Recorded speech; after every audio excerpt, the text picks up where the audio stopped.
with Wrestlemania in the rearview mirror, this week we're going to talk about everything post-WrestleMania, plus my thoughts on the debut of the Big Show and a whole lot more this week on That Wrestling Show.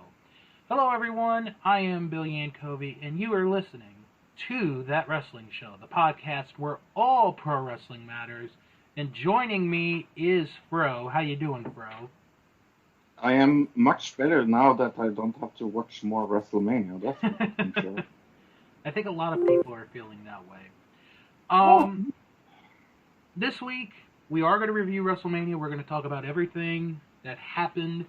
Plus, I'm going to give my thoughts on the very first episode of The Big Show, because I watched it, and someone who said to me, I don't want to watch it, is going to get my thoughts on it. Well, somebody that said that he's not going to watch it, watched it. So we could make comparisons here.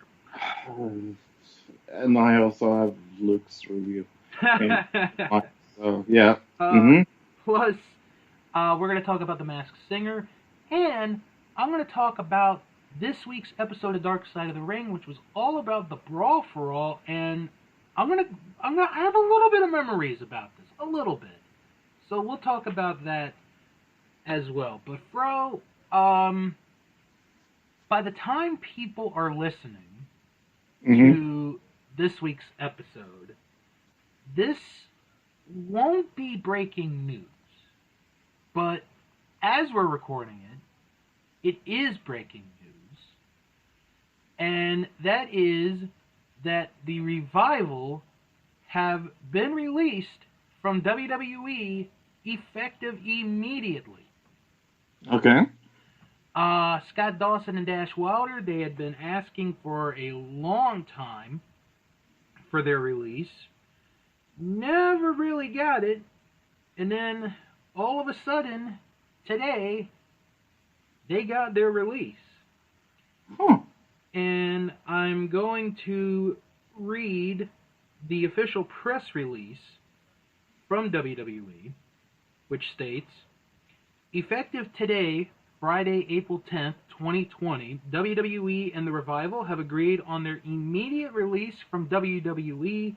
We wish them all the best in their future endeavors. So, right off the bat, I'm sure people are screaming that they are going to AEW, but maybe they're not. I'm just putting it out there, you know? I don't think so. Where do you think they'll end up going? If they go anywhere? Right, that's the thing. I don't think they will go anywhere. Wouldn't it be cool if they end up in Japan? That big twist surprise. Well, that would be very ironic. That would be such a twist to everything. Be like, oh, they're going to AEW, they're going to AEW. We're in Japan. Yeah. I wouldn't mind that. No, I wouldn't mind that at all.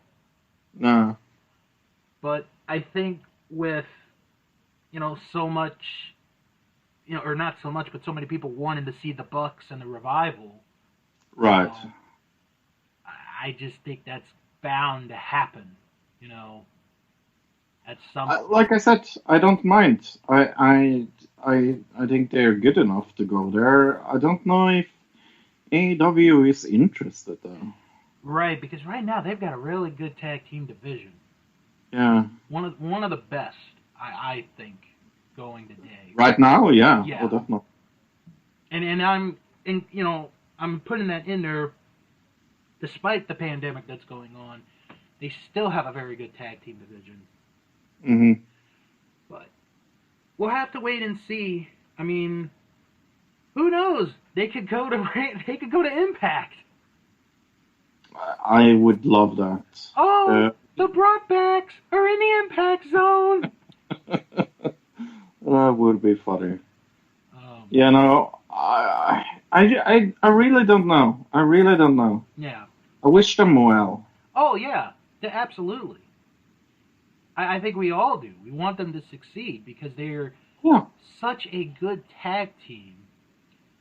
And the weird thing with the Revival, and this is not a knock against them. This is just me saying, what I've seen. They're a hell of a tag team. Let's just put it out there first and foremost. Yeah. They're a hell of a tag team. But they might have a bad reputation behind them for being people that complain a lot. Yeah. And that's a bad thing to have as a reputation. And if that's going to follow them, then honestly, I'm not sure if anyone will take them. I hope people do. I hope somebody will take them.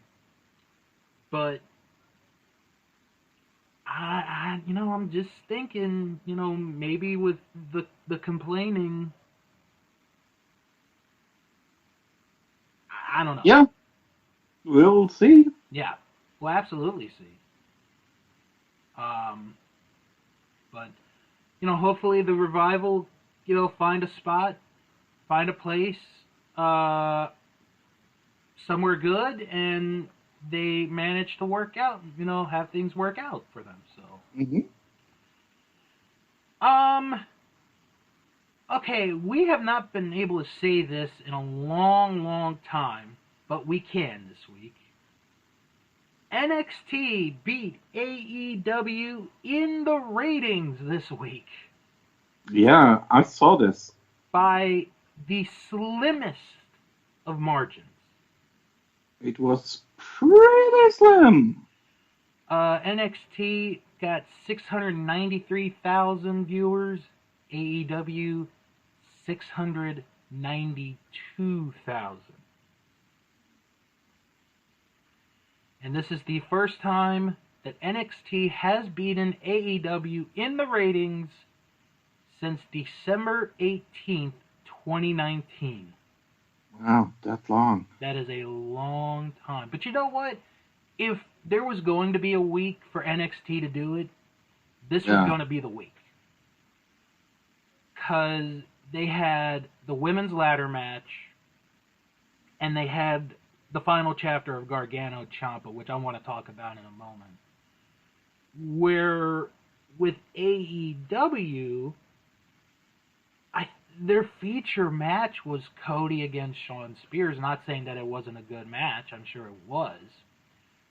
But, you look at the two, it's like, hey, NXT's a little bit more attractive this week. Although, AEW might have had the best match of the week, on TV. I'm excluding WrestleMania out of this. With Sheeta and Britt Baker. So is everybody else. Yeah. Come on. Yes. I'm going to be one of the few people that might say this on wrestling podcasts in general here. I loved the Gargano Ciampa match. Because I know people have been down on it, and I get their point. But this was the culmination of... I very much liked it. 3 years? Yeah. And if you want to go even further, together as a team, 4 years? And, number one, the first thing they did right was give it the rest of the show. Yeah. I know people are like, oh, they should have, they could have given it maybe 18 minutes best. No. This is the blow-off. This is the end. Yeah. That's number one. And then what I also liked about it is, unlike the Boneyard match and the Firefly Funhouse match, which we will talk about later, they didn't have that movie quality. There was no music to it. You just heard the men in the ring and the referee. That's all you heard. And I thought, this is how it has to be. This is how it has to end. And then the ending I liked, with Candice LeRae coming in. Mm-hmm. And she's like, I hate my husband! I hate my husband! Kicks Johnny in the nuts. She leaves. And then comes back a few minutes later, kicks Ciampa or did I say the knees? I meant the gonads. Then kicked Ciampa in the gonads. And Gargano got the win.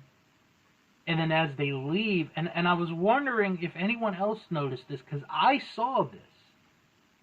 There was somebody in the car outside. Like, as they're walking away, there are two people inside a parked car.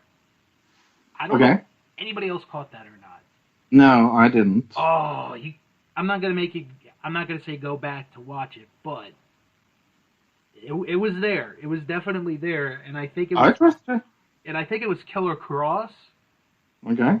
And Scarlet. So that's going to be very interesting to see how that goes there.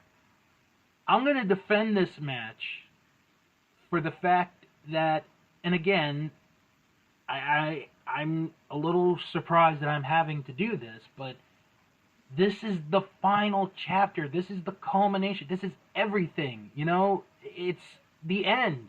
It has to be, on wrestling terms, done in an epic way. Oh, yeah.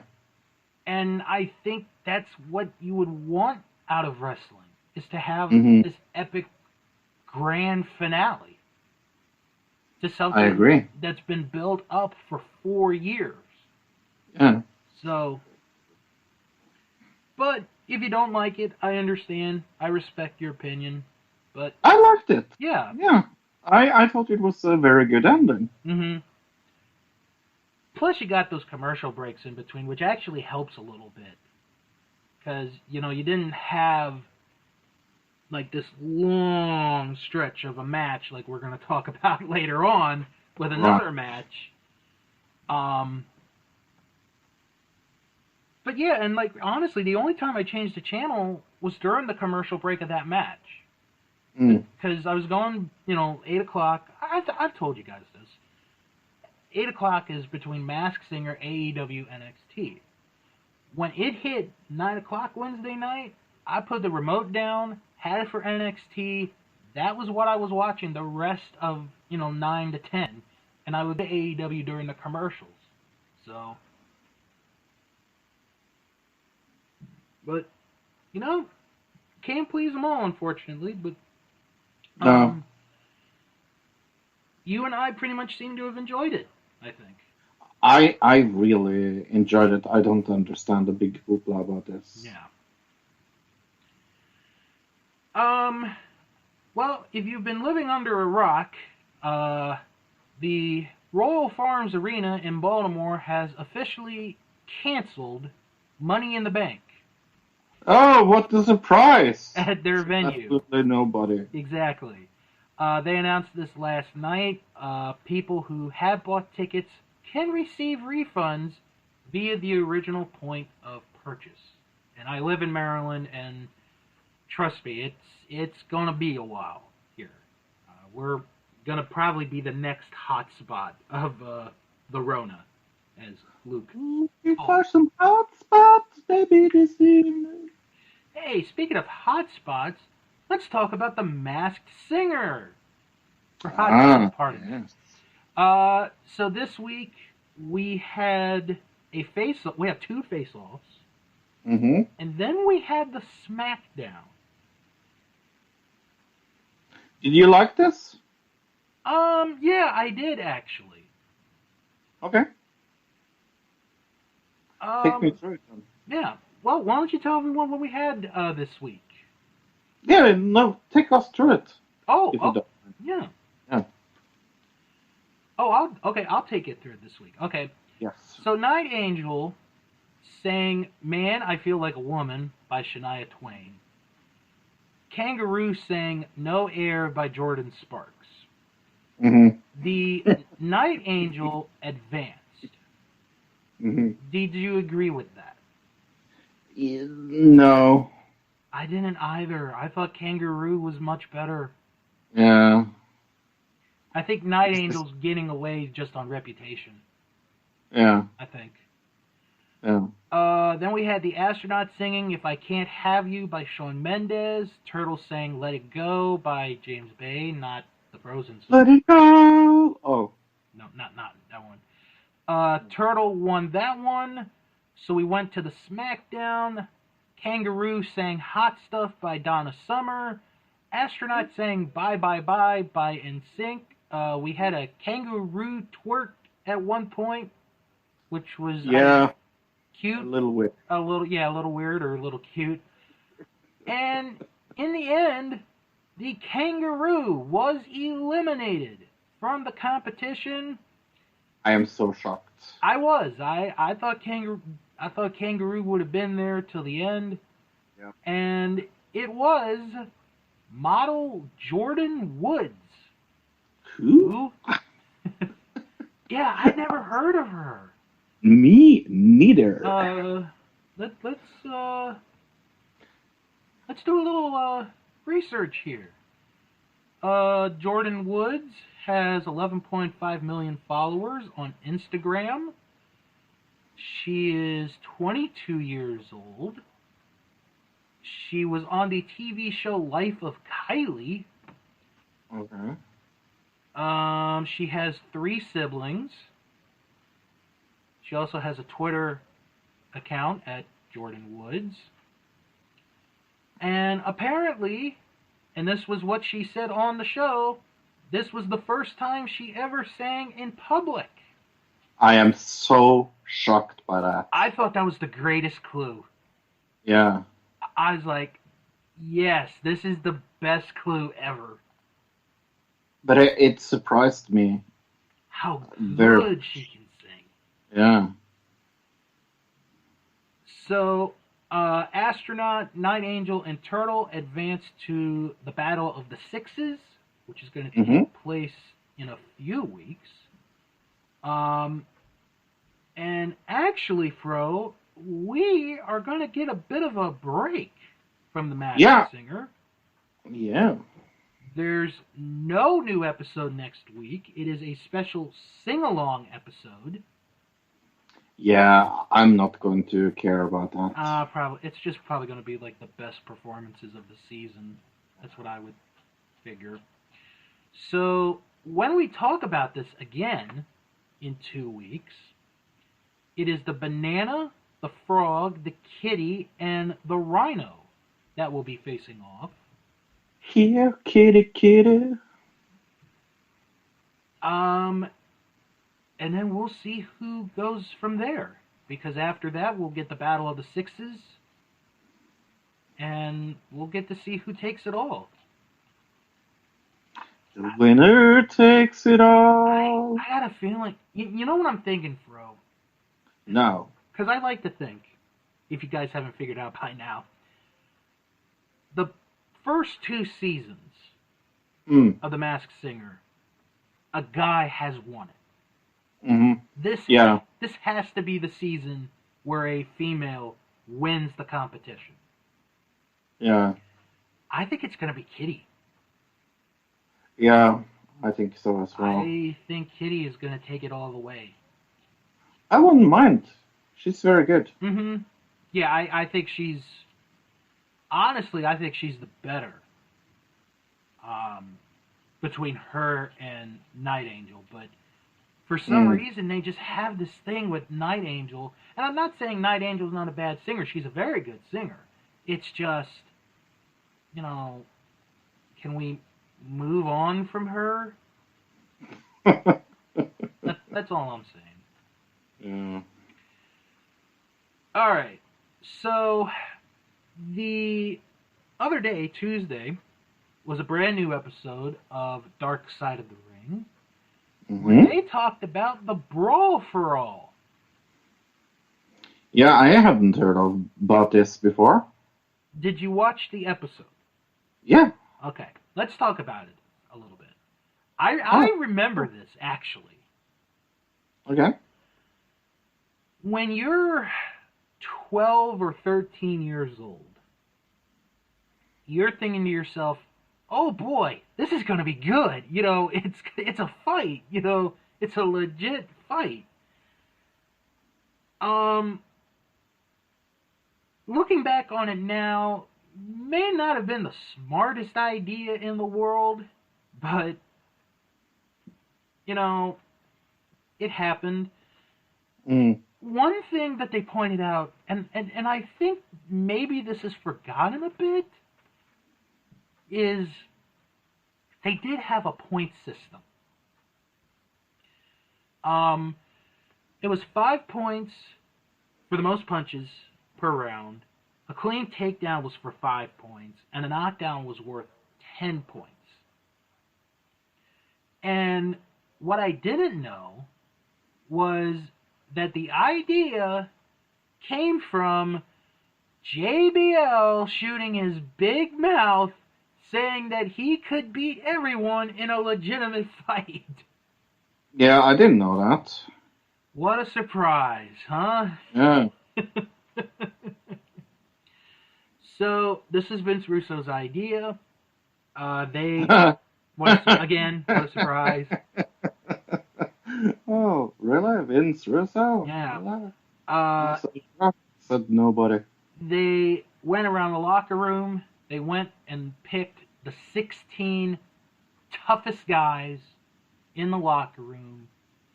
And the grand prize for this Mm-hmm. was $75,000, and they would be working a major angle down the line with Stone Cold Steve Austin. So, that would have been what the prize would have been. Who is that? He's some wrestler. He likes to drink beer. I've never heard of him. So I haven't seen I actually haven't seen these Brawl for All matches in years. Maybe I will. And I have never ever seen this before. the only time you're going to want to watch it is when the knockouts happen, because there are knockouts. Okay. So here were the 16 competitors they had for this tournament.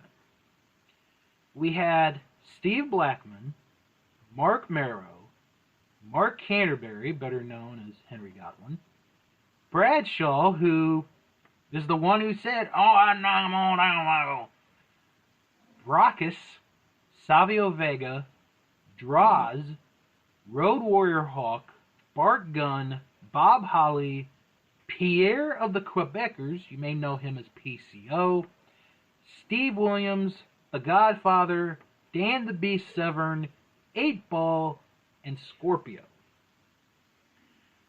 So the first round is all on Raw, obviously, because this is where everything happened, was on Raw. And the favorite going into this, and I do remember it, was Dr. Death Steve Williams. Because I remember watching him back in WCW, like in the early 90s, because he and Terry Gordy were the first heel team, or the first heels I ever loved. Mm. Steve Williams was a badass. Straight up. All-American football player, 4-time All-American wrestler at Oklahoma. He got the nickname Dr. Death from when he was in middle school. He had, I want to say it was like a broken nose, and they had him wear a mask, sort of like a hockey mask, for a goalie. And a coach said, "Oh, he looks like Dr. Death." That's how he got the nickname. So, Steve Williams is the heavy favorite for the tournament. And, it's like, he's going to win this, he's going to go through the tournament, he's going to beat everyone up, and then he's going to go face Austin. He faces Bart Gunn in round 2. And, of course, I never knew this, but Bart Gunn is like, "I'm going to knock him out." I'm going to knock him out. And Bart Gunn knocks out Dr. Death Steve Williams to advance. And that was such a big thing. That was a big upset. Because, you know, Steve Williams in Japan is like one of the biggest foreign stars ever. And he gets knocked out. And he never recovers from this as far as his time in WWF. He does leave. Then Bart Gunn knocks out the Godfather, who's a tough guy. He's a tough guy. And then the finals. I remember the finals so well, Fro, because this was on the final Raw before SummerSlam. And this was the main event for that Raw. Like, they had like a talking segment at the end. But if you're going to do like matches, this was the main event of the Raw before SummerSlam, 98. And Bart Gunn kicks Bradshaw's ass. I mean, he was taking no prisoners, kicked Bradshaw's ass, knocked him out. And Bart Gunn wins the Brawl for All. And he, in turn, wins the fans over. He wins the fans with this. Because, and it's like he said, for years, you know, he'd been, oh, Bart Gunn, he's part of Smoking Guns, he's a cowboy. And then... he's a cowboy. And then you give him the opportunity, and, you know, after the first match he has with Bob Holly, which he wins by decision, you know, he knocks everybody out. And, you know, and then it's like, well, okay, Bart Gunn's won. He's going to be their next big star. They don't do anything with him. Not a thing. And then, like, the next time he comes back is WrestleMania 15, where he faces Butterbean. And, oh, by the way, if you haven't watched this yet, Butterbean is on this episode. And I feel bad for Butterbean. He does not look like in good shape. He really doesn't. But the way Butterbean says it, and I'm going to believe Butterbean on this one, because I don't think I've ever heard anything bad about Butterbean, is Vince McMahon brought him in to get revenge on Bart Gunn for winning the Brawl for All. I believe that. I really would believe that. So they have the fight at WrestleMania 15. Butterbean beats him in less than a minute. And that's it for Bart Gunn. He's gone from WWF soon after. I remember that match. I mean, it's not even a match. It's really not. But you know what? I'll say this. Bart Gunn looks in good health. Godfather looks in good health. Droz, who unfortunately was crippled in 1999 after an in-ring accident with D'Lo Brown. He looks alright. Yeah, he added a little bit of weight, but you know what? When you're paralyzed from the waist down, I think that's what'll happen. But yeah, it's hard to jog when you... The thing with Droz, though, and this is something I'll always admire Droz about, because the incident that I'm talking about is him and D'Lo Brown. They were having a match at a taped SmackDown. And D'Lo's going to hit this powerbomb. Something went wrong along the way, and Droz couldn't feel anything. And they stopped the match. And, you know, Droz never blamed D'Lo for what happened. Obviously, D'Lo felt bad, but both, you know, have talked about it. Droz doesn't hold anything, against D'Lo. He understands it was an accident. And I think that's very commendable of a guy like Droz to be like, Yeah. hey, it was an accident. This stuff happens. And, we just go on with life. Yeah. And I always liked D'Lo. I always did like D'Lo Brown. I think what happened with D'Lo was, looking back on it now, when that happened, that was like the beginning of the end of his push, because he was very popular in '99, and then that happened. I feel like he is kind of popular still today. Oh God, yeah. Yeah. But he's not a guy that has gotten bad reputation or anything. Oh no. So let me ask you this: is the Brawl for All the worst idea in the history of wrestling? Yeah, definitely. It's up there. I would say, drinks. I would say, I don't know if it's the worst idea, but it's up there. Right. Apparently, after this episode came out, there was a report that came out that Vince McMahon wanted to bring the Brawl for All back, but for NXT. Thankfully, I remember that. Thankfully, that got put down, being like, oh God, no, we're not doing that again. Stupid rumor. Let me tell you about, real quick, a couple of key notes. In the first round, Steve Blackman had defeated Mark Merrow based on a decision.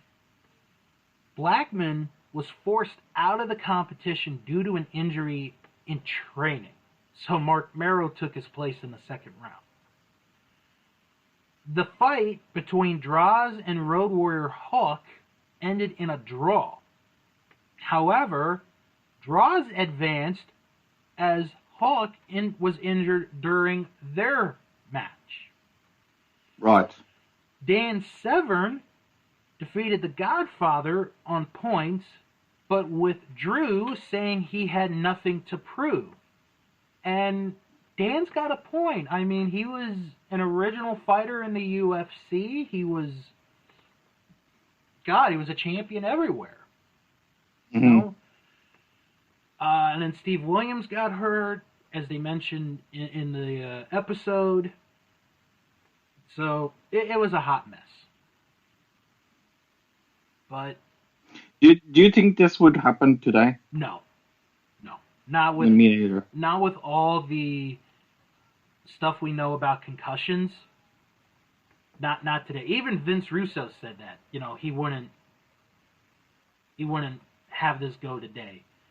I think, there's just too much stuff we know today. There's no way it could happen. And also at the same time, I don't think the fans would be interested in it. I really don't. No, I agree. So. Or hopefully they wouldn't be interested. But of course, we're talking about 1998 and 2020. Mm-hmm. And it's a big, big difference. So, all right. Well, actually, next episode, and I know this is going to be very interesting for a lot of people. I'm going to be interested in it, and especially for the members of the original Smart Wrestling fan community. It is going to be about Jimmy Superfly Snuka and Nancy Argentino. Never heard of this podcast.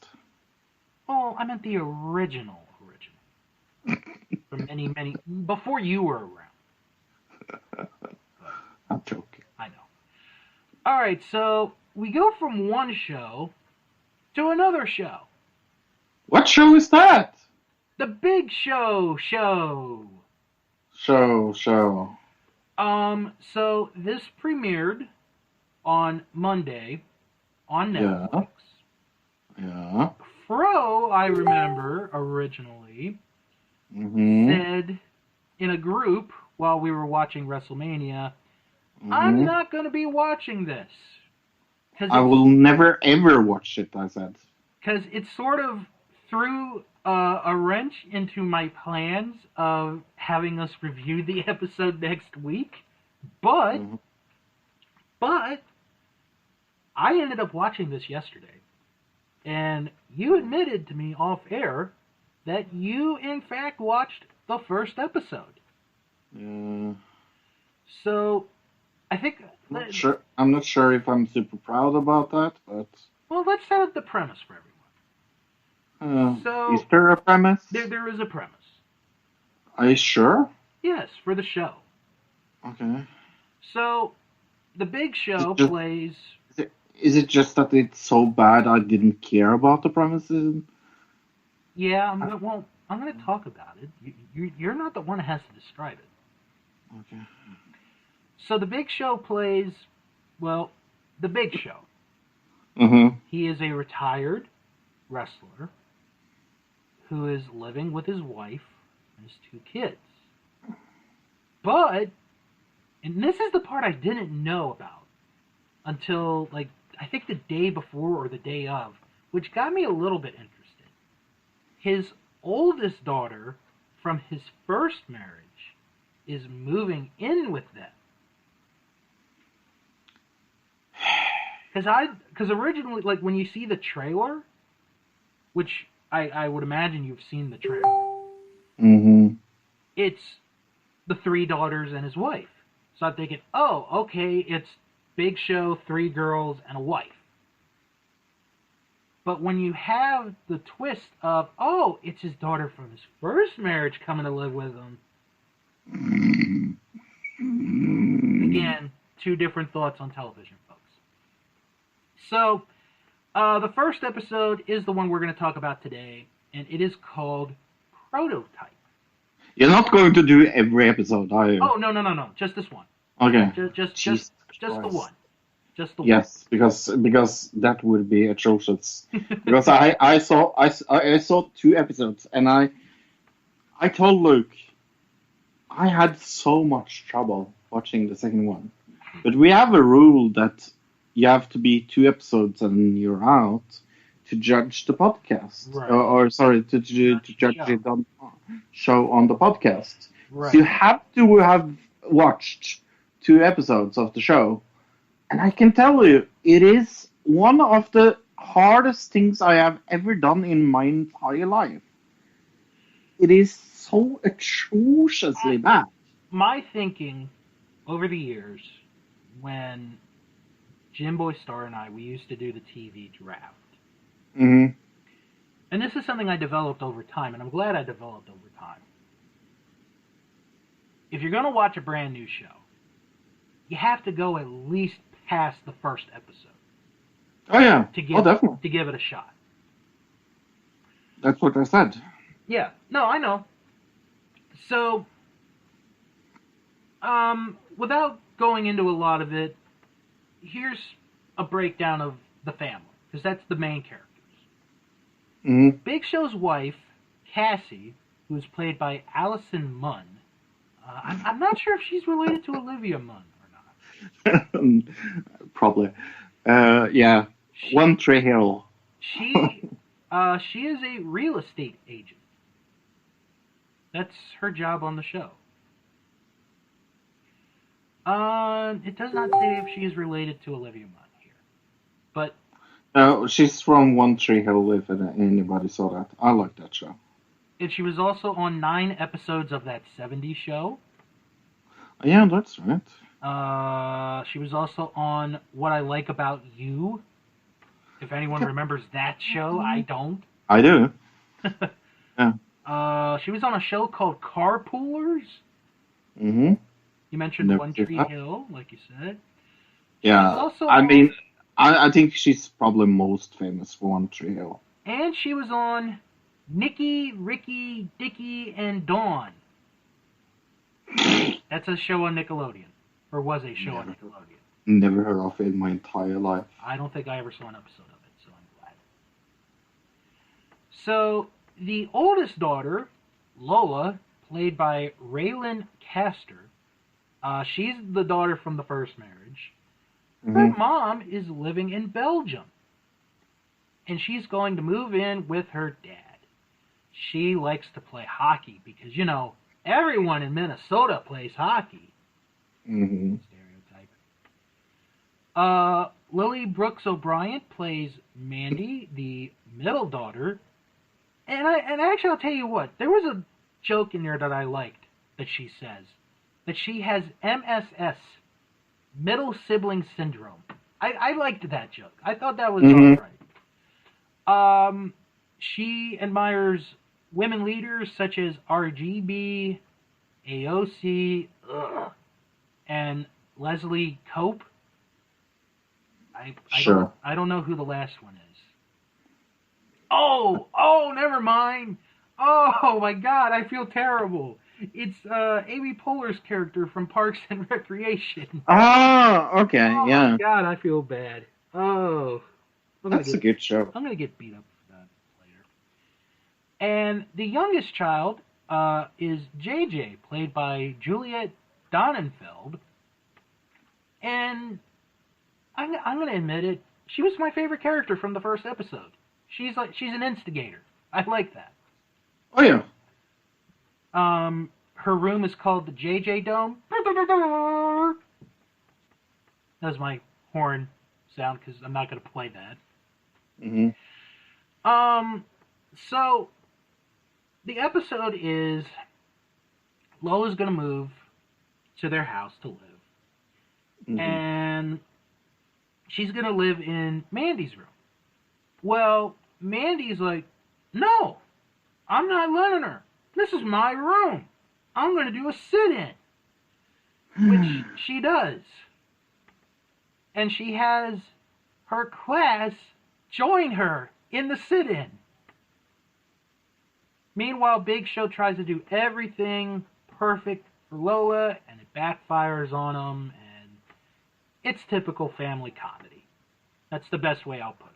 No, it's not. It's bad. From 40 years ago. Yes. From 40 years ago, yes. Yeah. That's exactly what this show feels like. It feels like it was made 40 years ago. That's actually a good comparison. Now, here's my thinking on this. Before you put judgment on me. From a lot of not a lot, but from some of the Netflix shows that I've seen, this show is a good show for Netflix. Why do you say that? Because I think it gets away. With being that cheesy family comedy show that the parents and young kids could watch, and they could be okay with watching it, if you know what I mean. I understand, yeah. Like, it's not offensive. There really wasn't anything offensive in this episode, surprisingly. Well, the episode itself was offensive. God. Anyway, I found this offensive to my intelligence. I found this very much offensive. Well, you didn't watch TGIF as much as I did growing up, so. But yeah, no, like if you want to compare this with anything, it's like it's under same roof compared with like it is every fucking sitcom in the entire world in one sitcom. Yeah, there are tropes in this. Tropes? There's a lot of them. There's a lot of them, like Big Show being too big. Oh, so funny. Oh, he's clumsy and big because, big. But I think they use this as a torture device in Abu Ghraib. I think they do. But what I was gonna say here, this fits perfectly on Netflix. Yeah. It really does. If this was on a major network, this show gets canceled within a month. Right. If it's on Nickelodeon or Freeform, like one of those channels, it might have a shot to make it. But since it's on Netflix, I think it's going to be there a while, Fro. I hate to burst your bubble, but I think it's going to be there a while. They have under same roof season 62, so yeah. Now, of course, the main reason I will continue to watch this, even though he wasn't on the first episode, is Jaleel White. Right. Who everyone knows him as Urkel from Family Matters, but he's gone on to have a very good career outside of playing Urkel. Yeah, and Mark Henry is in this. Yeah, there's one episode where Mark Henry, Mick Foley, and Rikishi are going to be on. Mm-hmm. And if there is a season 2, which after reading that this show is among the top watch shows on Netflix this week, I think there's going to be a season 2, and there's going to be an episode with Stone Cold Steve Austin on it. You know, the reason why of that is because of the Rona. If the Rona wasn't around, this would not be popular at all. I don't know. I think there'd still be. I don't think it'd be as popular. I'll say that. Okay. But I think maybe, you know. But let me read off the title episodes before we move on from this and give our overall thoughts. Please move on. The first episode, which we talked about briefly, was called Prototype. Mm-hmm. Here are the rest of the episodes. Let's see if you can find what they all have in common. The Big Punisher, the Big Brain, the Big Sinkhole, the Big Process, the Big Party, the Big Surprise, the Big Decision. I wonder what they have in common.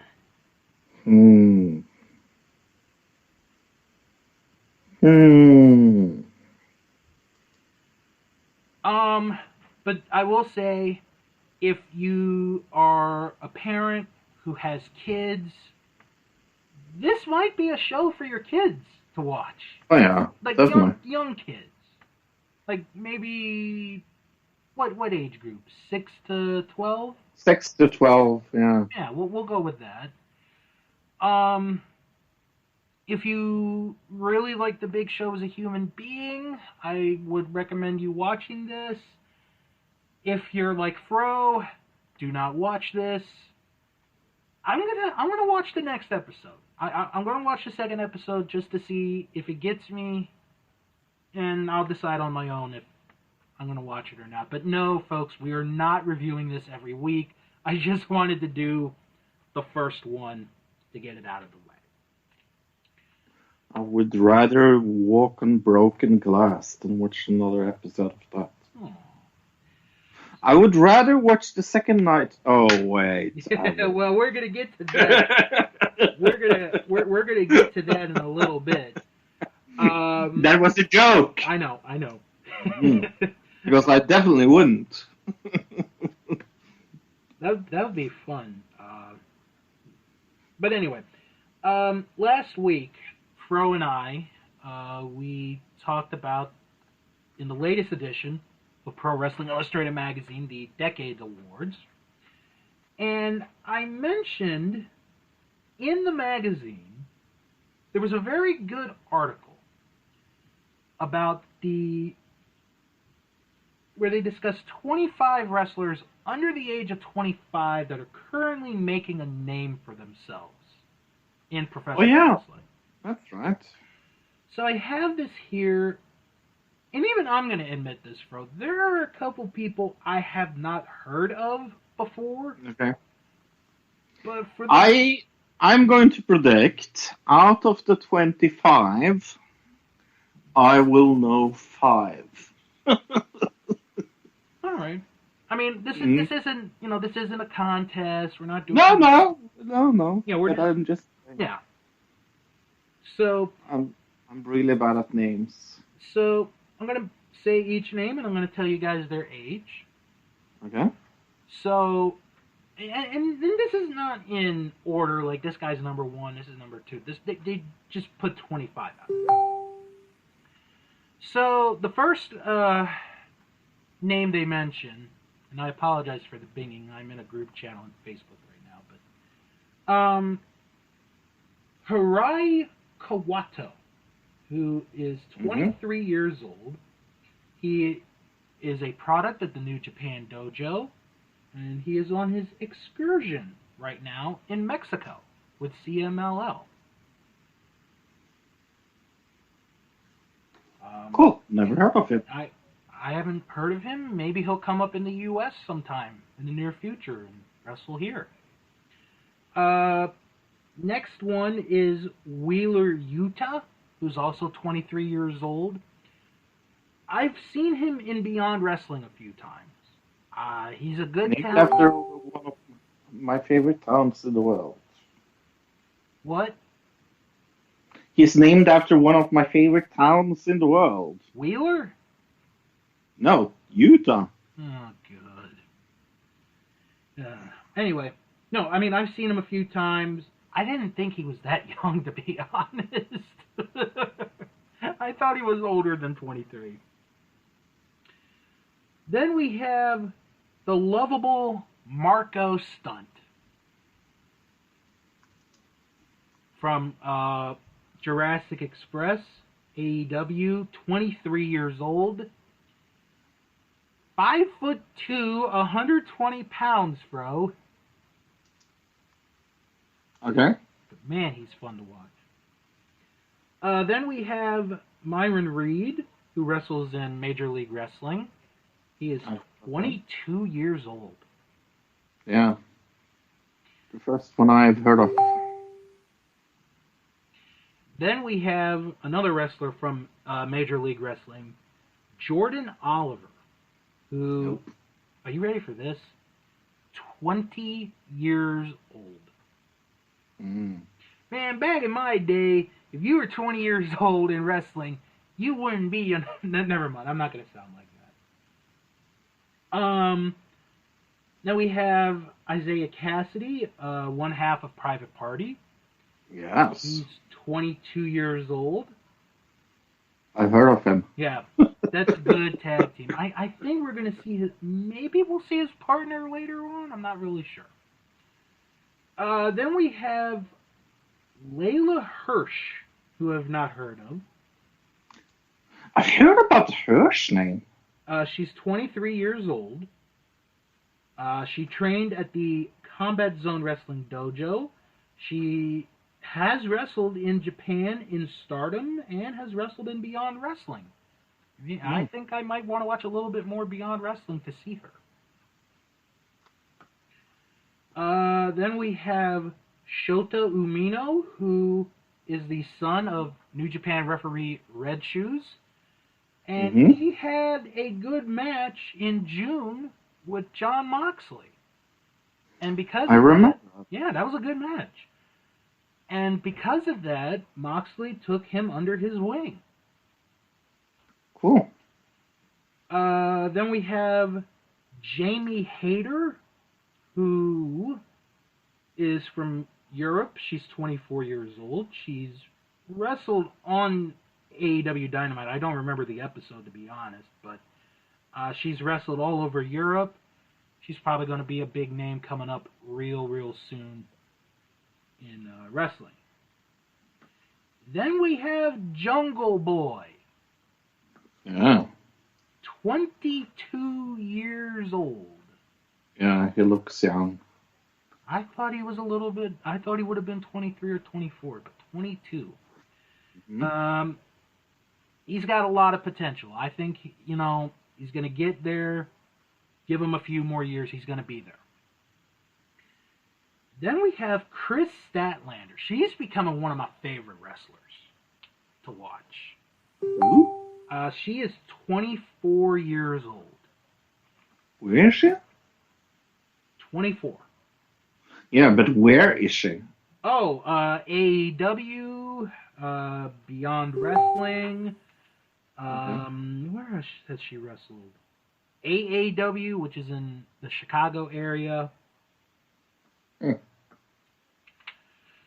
Then we have Ace Austin, the current Impact Wrestling X Division champion.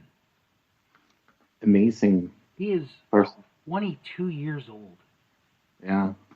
He looks young as well. We also have Austin Theory, who we're going to talk about in just a little bit. Mm-hmm. He is 22 years old as well. Mm-hmm. Then we have, I know, one of our favorites, Jordan Grace, Thick Mama Pump. 23 years old. Wow. And if you follow her on Instagram, my God, she is more beautiful than she is in the ring. I mean, she's such an attractive young lady. She would be one where I'd break my rule of the age limit for dating women. I really would. But no, she's a very good wrestler. She's one of my favorite women's wrestlers going today. Then we have A-Kid, who is 22 years old. He wrestles mainly in Europe and does wrestle in NXT UK. I haven't seen much of him to put an opinion on, but maybe if I could find some A-Kid matches, I'll watch them.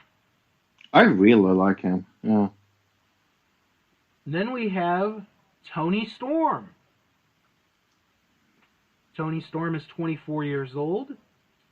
Besides wrestling NXT and NXT UK, she's wrestled in Progress over in England, Stardom in Japan, WXW over in Germany.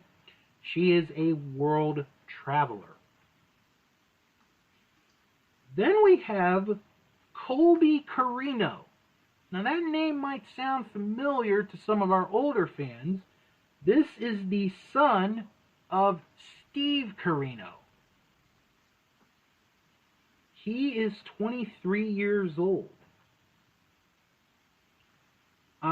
He has wrestled in Evolve Wrestling. He wrestles for Game Changer Wrestling and has appeared in the past in Ring of Honor. Then we have Darby Allin. I think we all know who Darby Allin is. 23 years old, wrestles currently in AEW, but he's also wrestled in Pro Wrestling Guerrilla, Major League Wrestling, Northeast Wrestling, among other promotions. We also have Dragon Lee, who is 24 years old. He's wrestled in Mexico, he's wrestled in Japan, he's wrestled in the United States. He is a world traveler. Then we have Rhea Ripley, who is 23 years old. Never heard of her. Is on the NXT brand right now. Didn't she lose a match this week? Shh. We haven't gotten there yet. We also have Tyler Bate, who's also 23 years old.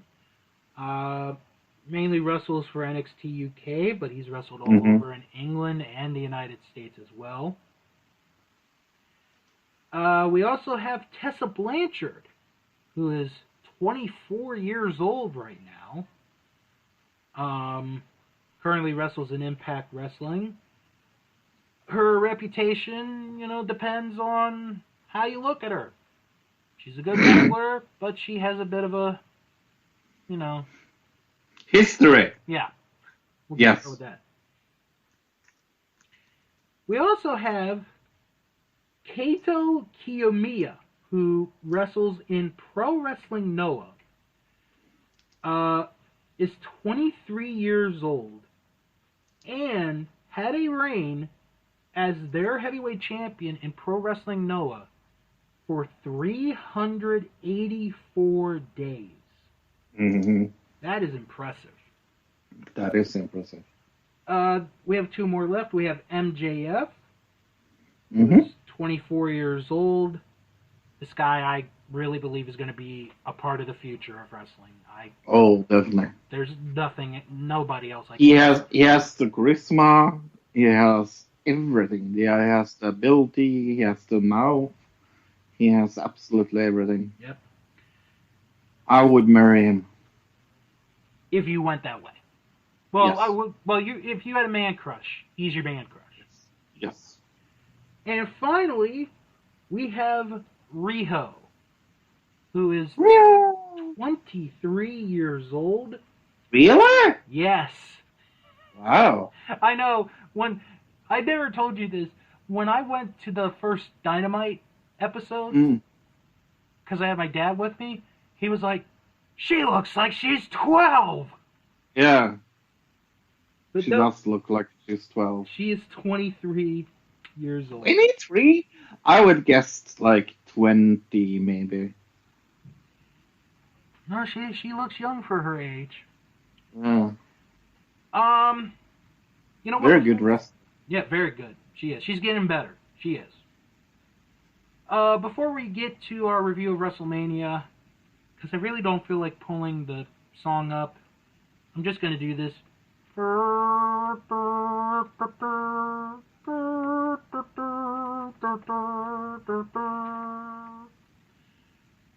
those that don't know what that means, we play that song whenever a female wrestler has either gotten engaged or is married. I am here to report that this week, Kip Sabian and Penelope Ford are engaged. Who? From AEW, Penelope Ford. Oh, okay. Kip Sabian, Superbad. Yes. And yes. Bad Girl. Mm-hmm. Okay. But congratulations to the both of them. Seriously, though, when we do this, it's in joking fashion for the most part. I mean, Fro hasn't recovered from Tessa getting engaged, but you know. She's not engaged. She's not engaged. She's not engaged. Yeah, I'm still thinking that about Stacy Keibler. She's not married. She's not married. She's not married. Okay, so now we're gonna get to what everyone has come for. And that is our WrestleMania reviews. And before we do that, I just want to thank everyone, especially on Podbean, because the last 2 weeks we have gotten our highest number of downloads in a very, very long time. And I want to thank everyone who has downloaded, well, not only the last 2 weeks, but every week who listened to this podcast. The last 2 weeks have really meant a lot. So, Fro, we have a little bit of an interesting situation here. Because when we review WrestleMania, not only do we give our ratings, but we also give ratings from Dave Meltzer of the Observer newsletter, along with CBS Sports and ESPN. Well, one of the three did not do any ratings. Really? Would you like to guess who didn't do ratings? Well, Meltzer did. No, he didn't. Really? It is not up on the newsletter. What? Let me see if he put it on Twitter real quick. Has he said why? I don't know. That's the thing. Oh. Well, I can understand. Maybe he's depressed after the day two. I don't know. He's probably been very busy as of late because, you know, in between WrestleMania and now that UFC's been postponed. Yeah. Because for those that didn't know, Dana White was going to have upcoming MMA fights held on a private island. So stupid. But the fine people at ESPN and Disney convinced him not to do it. Good. You mean to tell me that ESPN and Disney can convince UFC not to do their shows, but NBC and Fox can't convince WWE? Right, yeah. All right. We're going to talk about Raw after WrestleMania. Yeah, we are. Because sure, what's a thing? Yeah, because something happened.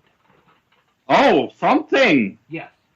So, with Meltzer not being in the mix today, it is going to be our grades, CBS Sports, and ESPN with their grades. So let's begin with night uno of WrestleMania. We had a kickoff match. It was Drew Gulak against Cesaro. Yeah, because this WrestleMania is too big to have on 2 days. I know. Too big for just one night. I do think they regret doing that. I hope they regret doing that. Well, I do want to talk about that when we're completely done with WrestleMania. Okay. But I enjoyed this match. It was a short match. Very good picture match. It was. It was fun to watch. Cesaro got the win with the UFO, the unidentified flying opponent. I gave this a B-. And for Fro's sake, I do have his grade as well. Mm-hmm. Because I don't. You gave it a B- as well. Mm-hmm. So, Okay, you know what? I'm going to get out of this for now. CBS Sports gave it a C. ESPN gave it 2.5 out of 5. Okay. Then we had Stephanie McMahon introduce us to welcome us to WrestleMania. And yeah, in front of a TV, I guess. And then we had a really nice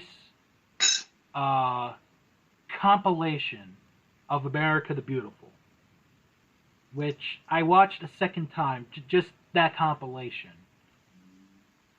I was moved a little bit. It made my heart feel happy, in a way. It was very nicely well done. One of the good points, I think, of WrestleMania was that compilation.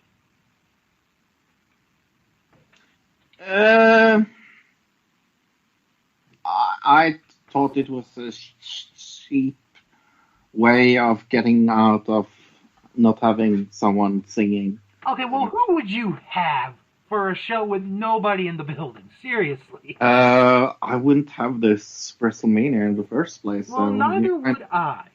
And neither would a lot of people. You're kind of asking the wrong person. I know. But, White Tiger. White Tiger, sure. Joe Exotic. No, it's just like stupid. It's just, I don't know. For me, I just really enjoyed it. Then we had this long opening intro. I watched it. I did watch it. I never saw what was funny about it. I really didn't. What was funny? The opening video package. I never saw what was funny about it. It's not funny. No, it's it just wasn't. Like it is. It's atrociously trite and boring. And here's a little minor spoiler. We're going to see it one more time, and it's not even better the second fucking time. Oh, and by the way, if you guys are trying to watch it on the WWE Network, towards the end, there's a certain song that gets edited out. Really? Yep. They edited that out? Yep. Wow. Why don't we just say it now? They edited out AC/DC's For Those About to Rock. We salute you. Which sucks, because I think that actually added on? Yeah. Oh, yeah. Which, oh, by the way, it's actually a good album. I recommend it. It's the one after Back in Black. Yeah. besides the title track, you have Inject the Venom, Let's Get It Up, Evil Walks, COD, Night of the Long Knives, Spellbound. It's a good album. It's an underrated AC/DC album. And I could say that because I'm an AC/DC. Alright, so Gronk welcomes us to WrestleMania. Co-host is Mojo Rawley. At least Mojo's doing something. Opening match, the Women's Tag Team Championship. Alexa Bliss and Nikki Cross challenging the Kabuki Warriors. Bro, I'll let you take this one. Yeah, I mean, it is very good. Actually, it's one of their best matches. I think everybody looked good in this. There's nothing really wrong about this, is it? Not really. It just didn't have that connection, I thought. No. I mean, it was good for what it was. Yeah. Bliss hits Twisted Bliss onto Kairi Sane, and we have new women's tag team champions. I'm surprised that they did it this early. Mm-hmm. I don't like hot potato wrestling, so. Well, the Kabuki Warriors have held the belt since October. Right. So now that I think about it, it felt shorter. Well, it wasn't. And also, Bliss and Cross made history. They are the first ever two-time women's tag team champions. Yeah. Can you be correct? Didn't Sasha and Bayley had it twice? No. Really? Really? I'm sure they did. Huh. I gave this a C-. You gave it a D+. Mm-hmm. CBS gave it a B-. And ESPN gave it 3.25 out of 5. Wow, they're being extra nice. Yeah, no. I think D+ is nice. Yeah, on your standards, yeah. Then we have King Corbin versus Elias. Corbin wants to be declared the winner because he knocked Elias off of a perch. He Mufasa'd him from Lion King a few weeks ago.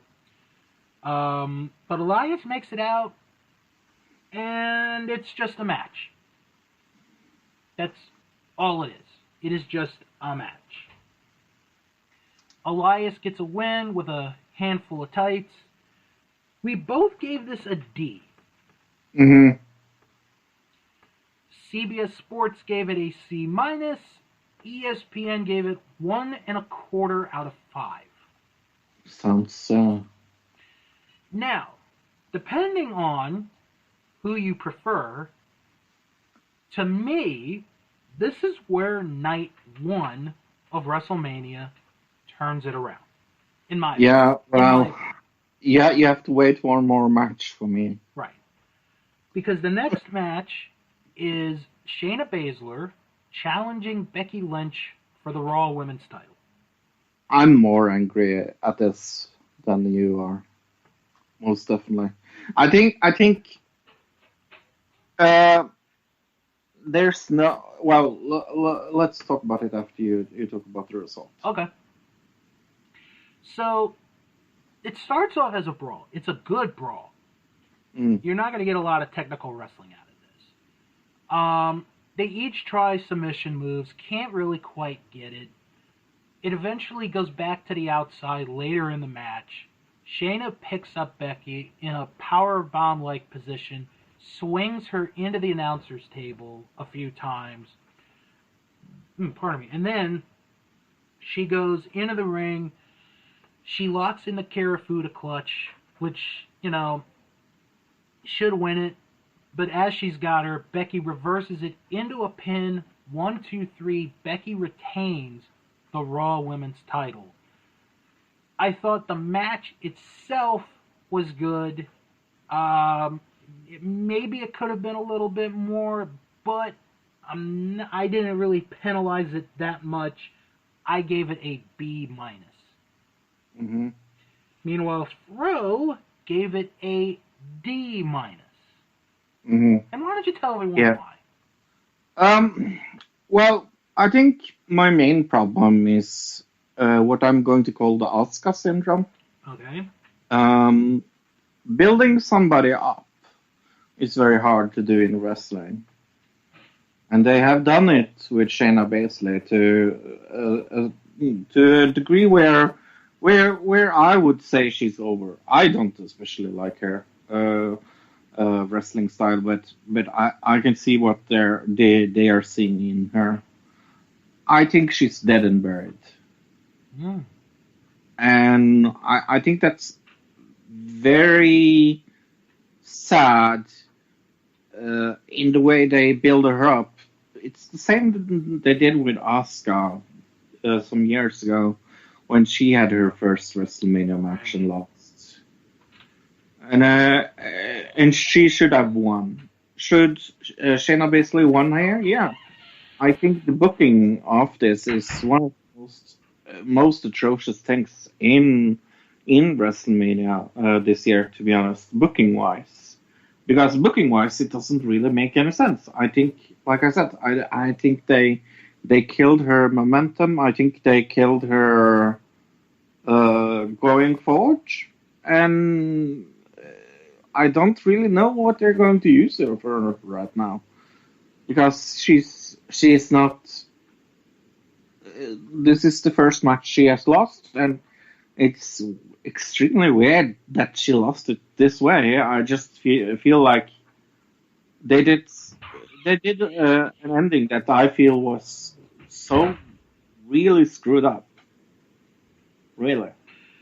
Well, after watching the post-match promos that they aired on Monday night, I don't think this is over.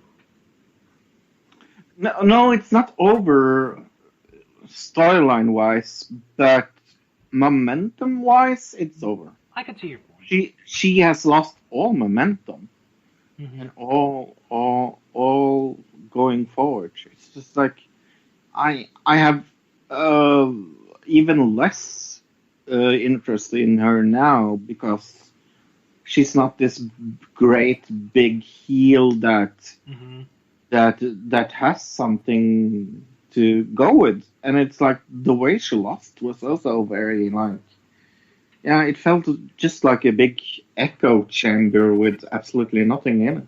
Right. That's me personally. Right. Like that's why I gave it a D minus. A D minus. Yeah, D minus. Yeah. CBS Sports gave it a B minus. Wow. ESPN gave it 3.25 out of 5. Okay. And now the next match. This is where to Fro night one changes for the better. Oh yeah, for me it changes there. It is Daniel Bryan challenging Sami Zayn for the Intercontinental title. Mm-hmm. This is the match, and I actually like this match. So Sami is being the chicken shit heel coward. Daniel's trying to get him. First time he tries, Cesaro gets in his way. Daniel tries a second time, Shinsuke gets in his way. And stuff is knocking down outside. We have a lot of wind today. I guess you could say it's a Wednesday. Ho ho ho. Other than that, it's Friday. I know. It's a Winnie the Pooh reference. Oh, I'm sorry. I can't say that in China. So. Anyway. Now we're in China. Anyway, back to the match. Drew Gulak takes out Shinsuke and Cesaro. So Daniel now gets Sami Zayn. And he's beating him up. He's wrestling him.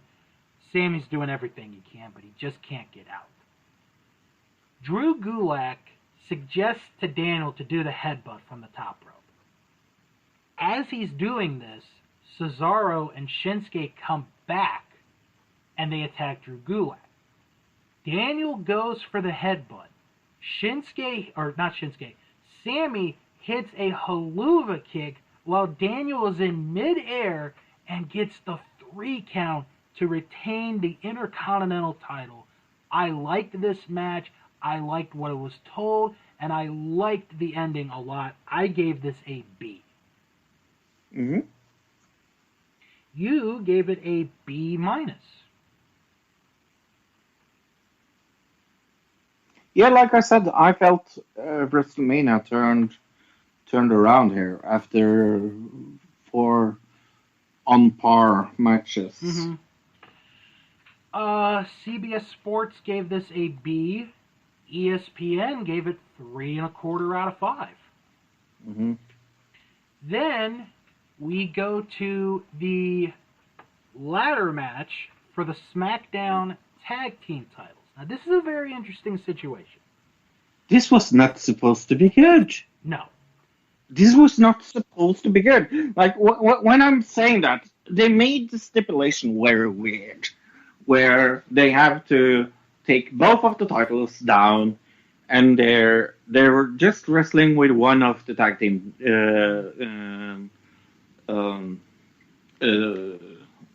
what you call members in the ring. Right. We didn't know that before this started. And the stipulation is extremely weird, and it's people that I really don't super care about, and I didn't think I would care about the result. But holy moly, they surprised me in a very good way. So, one member from each team would be in this match. Mm-hmm. John Morrison will be representing the tag champs because The Miz is sick. Kofi Kingston is representing the New Day. And Jimmy Uso is representing the Usos. My God, this was a fun match to watch. Yeah, like I said, this shouldn't work on paper, but It shouldn't. In the ring, it's one of the very few matches where I forgot that there wasn't an audience there. Mm-hmm. And when it does that, that's something very good. And you had so many tremendous bumps taken in this match. So many spots. Morrison does a corkscrew Phoenix Splash on the Jimmy Uso while he's on a ladder on the second rope. That was a sick spot. Kofi takes a head bump sliding into a ladder. Jimmy falls, I think, from like the top post onto a ladder. And then we've got to talk about the ending. One of the most creative endings we have ever seen to a ladder match. Oh, yeah. So, just genius. So, to set it up, Kofi is on one ladder. Jimmy Uso's on another ladder. Morrison is on the other side of both ladders.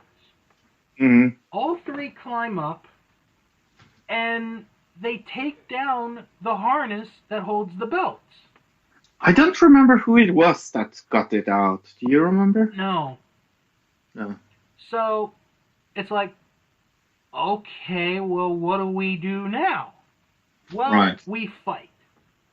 So, they keep fighting on the ladder, and Kofi and Jimmy, they're punching at Morrison. And it's enough to knock Morrison off of the ladder to have him land on this ladder bridge. But as Morrison is falling, he takes the belts with him and wins the match. And it didn't look like this needed more than one shot. So I'm very amazed that he did that on the first try, because it looks very difficult to... Could you imagine if it was like, God, we got to do this again? Right. I really loved this match. If it wasn't for another match, this would have been the match of the night. Oh, yeah, definitely. We both gave this an A-. CBS Sports gave it a B+. ESPN gave it 4.5 out of 5. Cool. Very good rating. Then we had a brief moment where, R-Truth appeared. Once he sees the shadow, the 24/7 title's on the line. So R-Truth talks about how, because of what we have going on, he can't defend the title at picnics, he can't defend him at church, he can't defend him anywhere. So Gronk and Mojo knock R-Truth down. Gronk goes for the pin. Mojo moves Gronk off. Mojo gets on top. 1, 2, 3. Mojo Rawley is the new 24/7 champion. Mm-hmm.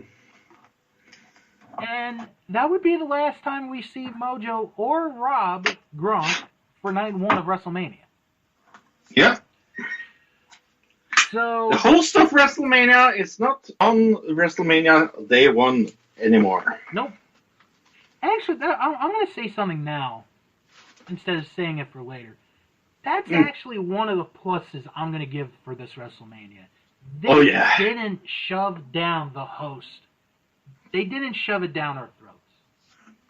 Yeah, no, I agree. All right. Next match, Kevin Owens versus Seth Rollins.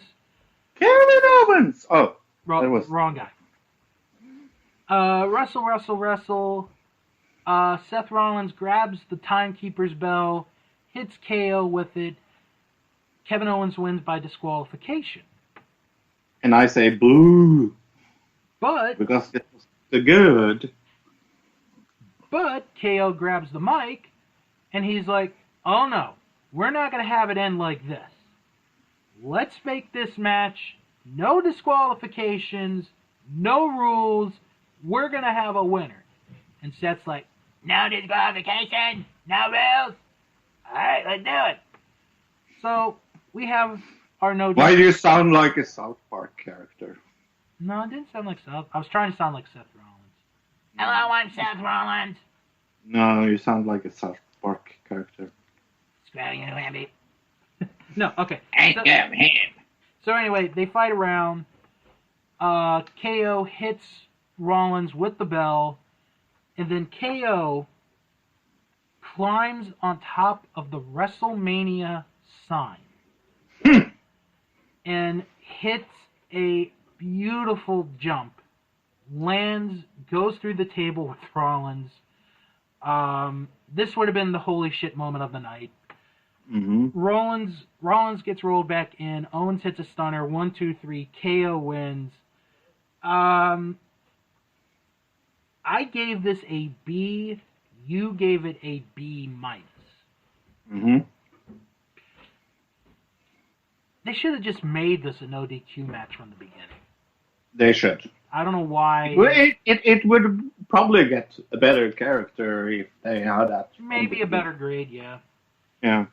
CBS Sports gave it a B+. ESPN gave it a 4 out of 5.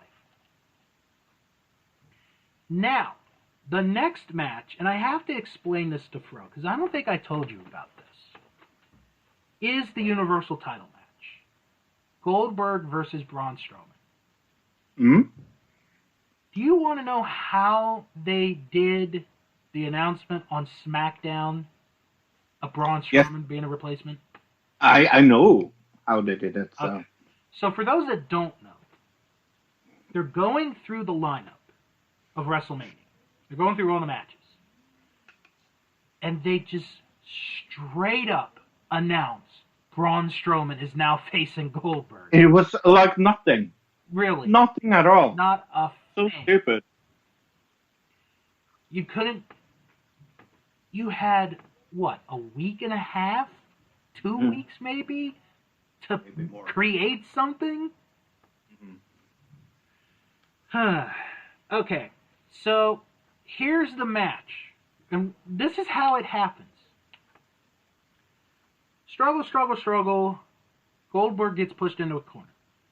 Spear number 1. 2 count. Spear number 2. Spear number 3. Spear number 4. Goldberg gives us the sign for the jackhammer. He sets it up.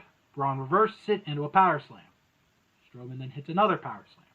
Strowman hits another power slam. 1, 2, 3. Braun Strowman, the new Universal Champion. We both gave this a C, maybe out of sympathy, maybe. Yeah, because I think I would probably give it a D plus today. Right. Because it's not that good. Well, it wasn't going to be. But Braun is now the Universal Champion. I'm changing my grade. Oh, you're going to change your grade to a D+. Okay. I'm gonna do that. I'm going to do that now. And we were told in our group while we were watching, I think it was night 2 of WrestleMania we were watching, someone said how Braun found out. Right. Which we'll tell now. Braun was driving from Florida to Wisconsin, which is where I think that's where he lives. Yeah, and just in front of his front door, when he was almost at home, he gets a call. 21-hour drive, by the way. Go ahead. And he is told that, oh, you're going to be on the card for WrestleMania. You have to turn around. So he gets to the airport. They have a plane for him. Send him back. And he lives happily ever after as Universal Champion. Yeah. I'm very happy. Yeah, I'm happy for him. I really am. That match, good result. Mm-hmm. And a big FU to Roman Reigns. See, that's the thing. And I'm glad you said that. We don't agree on that. No, I don't. And I'll tell you why. I think, well, obviously Goldberg was going to lose it to Roman Reigns. I think that was a given. They could have put anybody in there against Goldberg. That person would have beaten Goldberg for the Universal title. Even the great Khali. Yes. They could have put Khali in that match. Khali would have been Universal Champion. They could have put Carmella in that match. Carmella would have been Universal Champion. They could have put Mike Kanellis in that match. Mike Kanellis would have been Universal Champion. That would be funny. So... Yeah, but I still think it's a big FU because you don't give Roman Reigns his WrestleMania moment. But I think they're building something with him. But he's already had WrestleMania moments. I know.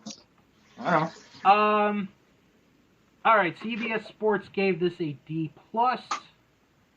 ESPN gave it 3/4 out of 5. Okay.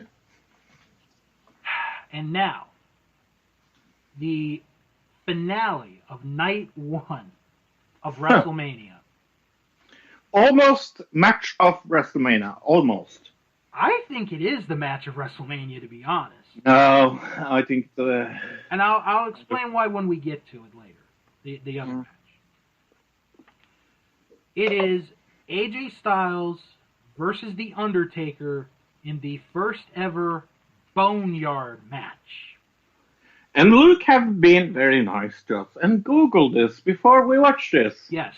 And he said, oh, that means it's a... Buried Alive match. Buried Alive match, yes.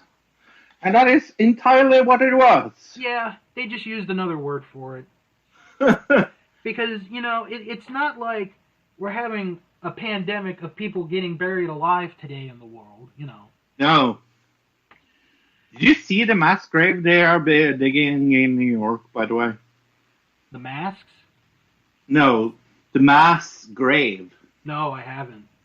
It's so sad. Oh, why are you bringing up something depressing during a great time here? Mm-hmm. Only you. Anyway, okay. The production of this is absolutely fantastic. Amazing. we begin with a hearse coming into this area. A couple druids come out, they open the back of the hearse, and we go, oh, this is a cool entrance for Undertaker. But nope, it's for AJ Styles. We were all tricked. Oh, so good. It is one of the best swerves in wrestling in a long, long time. So AJ's like, this isn't scary at all. So then we get Undertaker coming down the road on his bike with Metallica playing. Oh, by the way, that has since also been edited as well. WWE's a bunch of cheapskates. So we have our Boneyard match. I watched this a second time. Mm-hmm. It is so much fun to watch. I have seen 2 matches one more time, and it's this and another one. Yeah. This was so fun to watch. It is. Undertaker gets the early advantage. He tries to, I think, stab AJ with some piece of material through, when he's on the hearse. Undertaker goes through the glass of the hearse, and he's like, son of a bitch. Because you get this a lot. It's like, son of a bitch. It just keeps going. Mm-hmm. Undertaker gets the advantage for a bit. The Carl Anderson and Luke Gallows are there. And then a bunch of druids come out of this old barn. And Undertaker has to fight off these druids and fights off Gallows and Anderson. Styles comes back, beats up on the Undertaker. Then Styles sends Undertaker through this metal wall, which was a really good spot. And then you hear a lot of this. And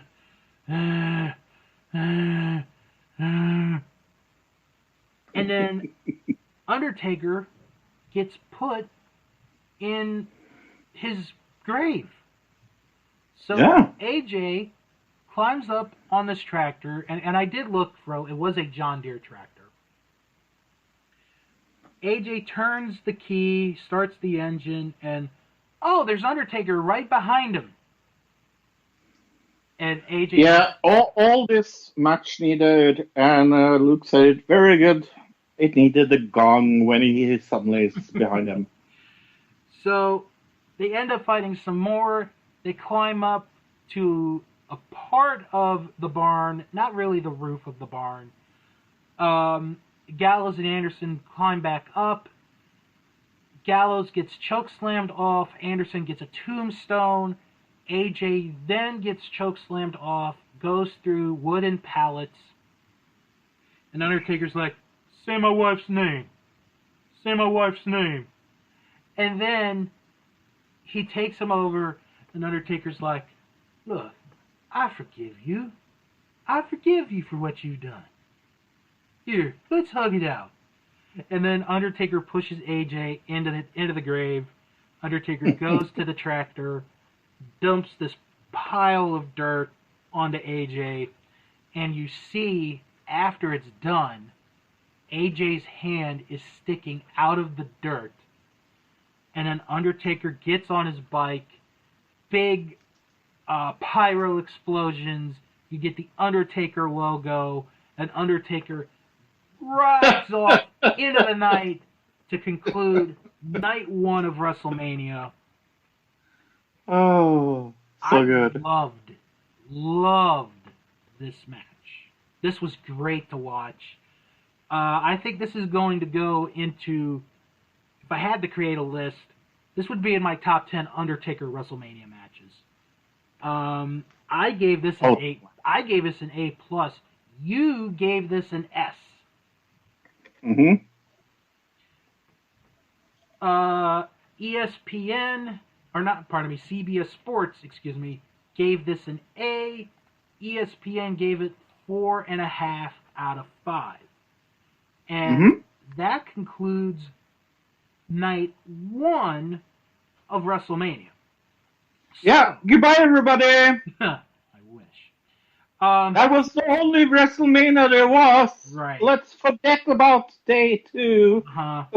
Well, I'm going to say it right now. I have soured on night 2. When we were recorded right after, I felt I was too nice on night 2, and that's saying something. I think it's worse than I let on. Well, before we get into night 2, let's take a look at what our Facebook group thought of the first night of WrestleMania. As far as the grade for night 1, it is a tie between a B and a C grade. I'm giving this a B. I really enjoyed night 1. Oh yeah, B, yeah, definitely. On our Facebook group, what was your favorite match of night 1 of WrestleMania? Most people agreed with us by picking the Boneyard match as the best match of night 1 of WrestleMania. Followed by, and this is surprising, KO versus Seth Rollins. And one person voted Shayna Baszler versus Becky Lynch as their favorite match from night 1 of WrestleMania. Okay. Good for you. Alright, so we go from night 1 to night 2 of WrestleMania. We begin with our kickoff match, Liv Morgan against Natalya. I'm trying not to disrespect these two ladies, but this match could have been on Monday Night Raw. Oh, this is so bad. This is an omen. An omen, I say. So, basically the end of the match, Liv goes for a roll-up. Natalya reverses the roll-up. Liv reverses the roll-up, hooks the legs together to get the 3 count in the victory. I gave it a D+. You gave it a D. Yeah, I'm going to change that to D-. Okay. Let's see if this is a trend on this night, if I change anything down. Right. Let's see if that's a trend, because it is. CBS Sports gave it a C+. And ESPN gave it a 2 out of 5. All right, so Stephanie McMahon welcomes us back to WrestleMania. In another dress. In another outfit. Let's see if we get another intro this time, Bill. We get the same intro. Really? Yep. Gronk welcomes us back to WrestleMania. And we begin with the burp NXT Women's Title match. Charlotte Flair against Rhea Ripley. I'm so angry at this, even though I was right. But this was a very good match. This... At least you did though. I thought it was. I'm taking the result out of this. This was a good match. Rhea Ripley held her own. One of our 25 under 25. Against someone who's been in big match situations before. And Charlotte goes for the injured knee of Rhea Ripley, because Ripley's had knee surgery in the past. And it's a good back and forth match. Charlotte locks in the figure 4, then turns it into the figure 8. Ripley fights it for all that she can, but she just can't hold on. Charlotte Flair wins the NXT Women's title. We both gave this a B+. Let's see if that changes when I give it a C+. Oh, come on. Now, I do want to mention, before I give the grades of CBS and ESPN, I'm not sure if this played into the outcome of the match. Maybe it did, maybe it didn't, but I'm going to tell you guys anyway. Rhea Ripley's work visa is done. It ran out. So she has to go back to Australia to basically get her work visa to work again. The problem is right now, there's no way for her to get back to Australia at this time. So, and then, when she does get back to Australia, she has to be self-quarantined for 2 weeks. Mm-hmm. So, but we're not going to see Rhea for a while. But I thought for her first WrestleMania, she had a doggone good match.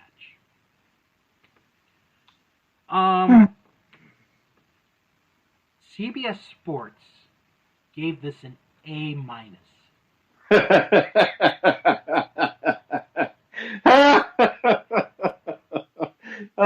Who paid them? Not me.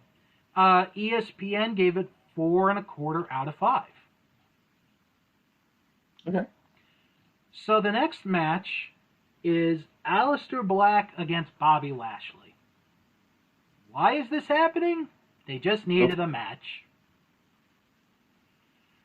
So it's a back and forth match. Lashley eventually gets control. Then we get to the conclusion. Lashley is going to win this match. He's going to put Black away with the Dominator.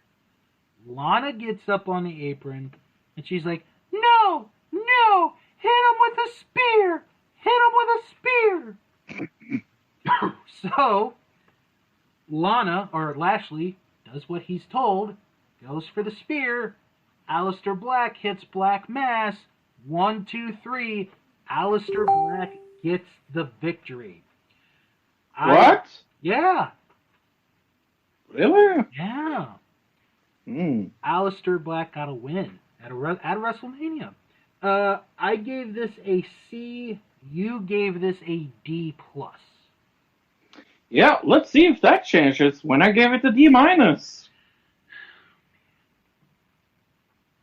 See a trend there? Yeah, I do. I'm not liking it. Mm-hmm. CBS Sports gave this a B-. B as in boy. Mm-hmm. ESPN gave it 2.75 out of 5.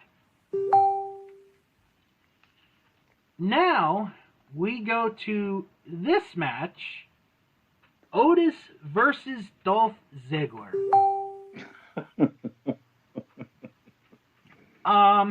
So they show us the video package and they show us what happened on SmackDown before WrestleMania, which changes everything. Oh yeah, everything. So we have our match. Sonya Deville is in Dolph's corner. So you'd figure, Mandy's going to be in Otis's corner. No. Oh, okay. Well, then Tucker's going to be in Otis's corner. No. No. Otis is on his own for this. And JBL, oh man, this was my JBL moment of the night. Because he's like, oh, Michael, that's fake news. Talking about the whole, reveal of what happened with the date. That's fake news, propaganda news. So we have the match. It's a match, and then we get to the end. Because Otis gets kicked in the gonads by Dolph. Although somebody said he got kicked in the butt. But we'll let you. Yeah, he gets kicked in the back. And that's why it's so stupid. Because he reacts the wrong way. So Ziggler gets a 2 count. Then Mandy's music plays. She storms out, slaps Sonya Deville, throws her in the ring. So this distracts the referee. Mandy gets in the ring, and Dolph is like, you're ruining the plan! You're ruining the plan! She kicks him low. Otis then goes for the caterpillar, hits it, 3 count. Otis wins! Otis wins! Otis wins! And then we finally get our moment. Otis and Mandy kiss each other. Aww. I gave this a C+, Mm-hmm. and you gave it a C-, but I got a feeling this is going to change. No, it's going to stay there. Oh my God, you actually kept the grade. Yeah. I actually don't mind this. CBS made it a C+, or gave it a C+. ESPN gave it a 3 out of 5. Okay. I'm a little surprised. I didn't think it would go that high. Let me take a drink real quick. Yeah, because now we're going to talk about the match of WrestleMania. Oh my God, this match. I mean, it's so good. It is one of the best matches I have ever seen in my entire life. Said absolutely nobody. And this match had the best build-up to WrestleMania, hands down. I hate this match so much. Edge versus Randy Orton in a last man standing match. Now, before we even get to this, do you remember when we did our review of Night 1 on Patreon, and I asked, why didn't KO and Seth use the entire Performance Center? Right. Well, now I know why. Okay. Because it was for this match. Oh, yeah. That's right. So, Edge comes out first. I can't believe that this match exists. And he waits for Randy Orton. Now this part, I'm gonna admit, I liked this part. I thought this was a good beginning. So Edge is waiting. He's waiting. And then Orton hits him from behind with an RKO. And he disguises himself as a cameraman. Yeah, thank you for saying that. Because we did get the split replay of that. So Edge gets up and the match begins. And now, ladies and gentlemen, may I present to you the WWE Performance Center Tour, The Match. Because I can't remember last time I was this bored in a wrestling match. Because this match stays in the ring as long as Fro has kissed a woman. It is not that long. So nope. Orton goes to the outside with Edge. Thanks for outing me, dude. Mm-hmm. So they take it to the outside. Orton beats him up. They go over the barricade. Then they go into the gym of the Performance Center. Edge is getting beat up. At one point, and there were people that were upset about this. I wasn't really that upset. Randy Orton uses a couple of, I guess it's like pulleys on a weight, and he wraps it around Edge's neck. And people were like, ooh, that's too Chris Benoit. Nah. Exactly. So he beats up Edge for a long time. But Edge manages to come back. Then they go back out of the gym, back into the arena behind the curtain. They go through the technical area. Then they go back over the barricade around ringside. Then they go back over the barricade. Then they go through a hallway, which at first we thought might have been the bathroom, but instead it's an office. It's a meeting room. And they fight in there. And in Edge, I forgot about this spot, but it's actually a decent spot here, Fro. He climbs up on what looks like to be part of a cage and does like a 3-foot elbow drop onto Orton while he's on this long-ass table, which could be used for Thanksgiving dinner. So then they continue the fight. They go into the back. They go into like the back lot of the Performance Center. They fight around. They fight over at a truck. And Luke brought this up because I never really thought about it. Becky Lynch in Night 1 drove a semi to the building. Oh yeah. It didn't go in the building. This is a very good point by Luke. It is very good, Luke. So they're fighting.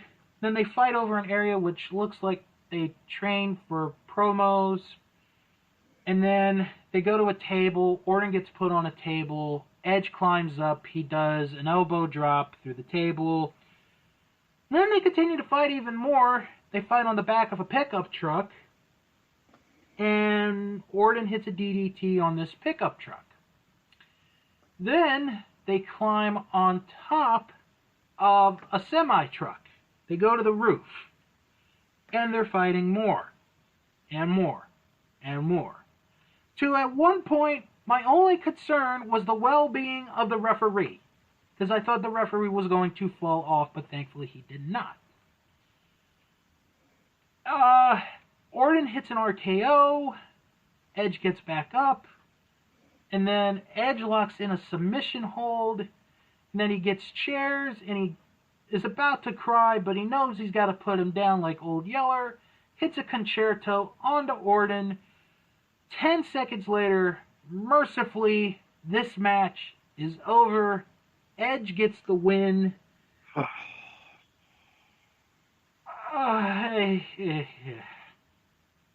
It is the most boring thing I have ever seen in my entire life in wrestling. Fro, Dave Meltzer would agree with you. He said on Twitter, this was the most boring WrestleMania match he's ever seen. It is so atrociously bad. Here's the thing. There's two things, really, for me. Number one, they gave this match way too much time. Oh, yeah. It is an almost 40-minute match. And it felt like 3 fucking hours. If it had gone 25 minutes, I think I would have been fine with it. Yeah. But it just stretches. And that's the other problem. There are points during the match where there's nothing going on. And it takes it out of the match. Mm-hmm. I gave this a D. You gave it an X. You didn't even want to give it a grade because of how bad it was. Yeah, and I'm going to downgrade it to a Z. Yeah. Now, is it a Z or a Z minus? Oh, it's a C minus minus minus minus. I'm not going to put all those minuses on there. I don't have. It is the worst match I have ever seen in my entire life. Ooh, I don't know if I'd say it's the worst I've ever seen. I would rather watch that TNA women's match. You'd rather watch the entire first season of the Big Show before this match. Yes. CBS Sports gave it a C minus. ESPN gave it 3.5 out of 5. Who paid them off? Really? In between, Mojo Rawley is being chased by a bunch of people we've never seen before and probably will never see again. Mm-hmm. Then Rob Gronkowski goes for a jump off the podium, pins Rawley, 1, 2, 3. Gronk is the new 24/7 champion. And he runs away. And that's the last time we see Gronk for WrestleMania. I wonder if we will get a new host for WrestleMania. Oh, well, we're going to find out very shortly. Because our next match is for the Raw Tag Team titles. The Street Profits defending against Angel Garza and Austin Theory. No disrespect to these four. But my God, this match should have been on Raw. Oh, wait, it is the next night. It is, yeah. And it's actually a better match, believe it or not. Yeah. So, the end of the match, Theory's got a pin on Dawkins. Montez Ford hits a beautiful frog splash onto Theory. Dawkins sees that Theory is down. He pins him 1, 2, 3. Street Profits retain the titles. After the match, Zelina Vega gets in the ring, and it's a 3-on-1 attack when all of a sudden Bianca Belair runs in to make the save. What? Mm-hmm. And she goes after Zelina Vega. They clean house. And Street Profits and Bianca Belair, they got a moment. For the match, I gave it a C.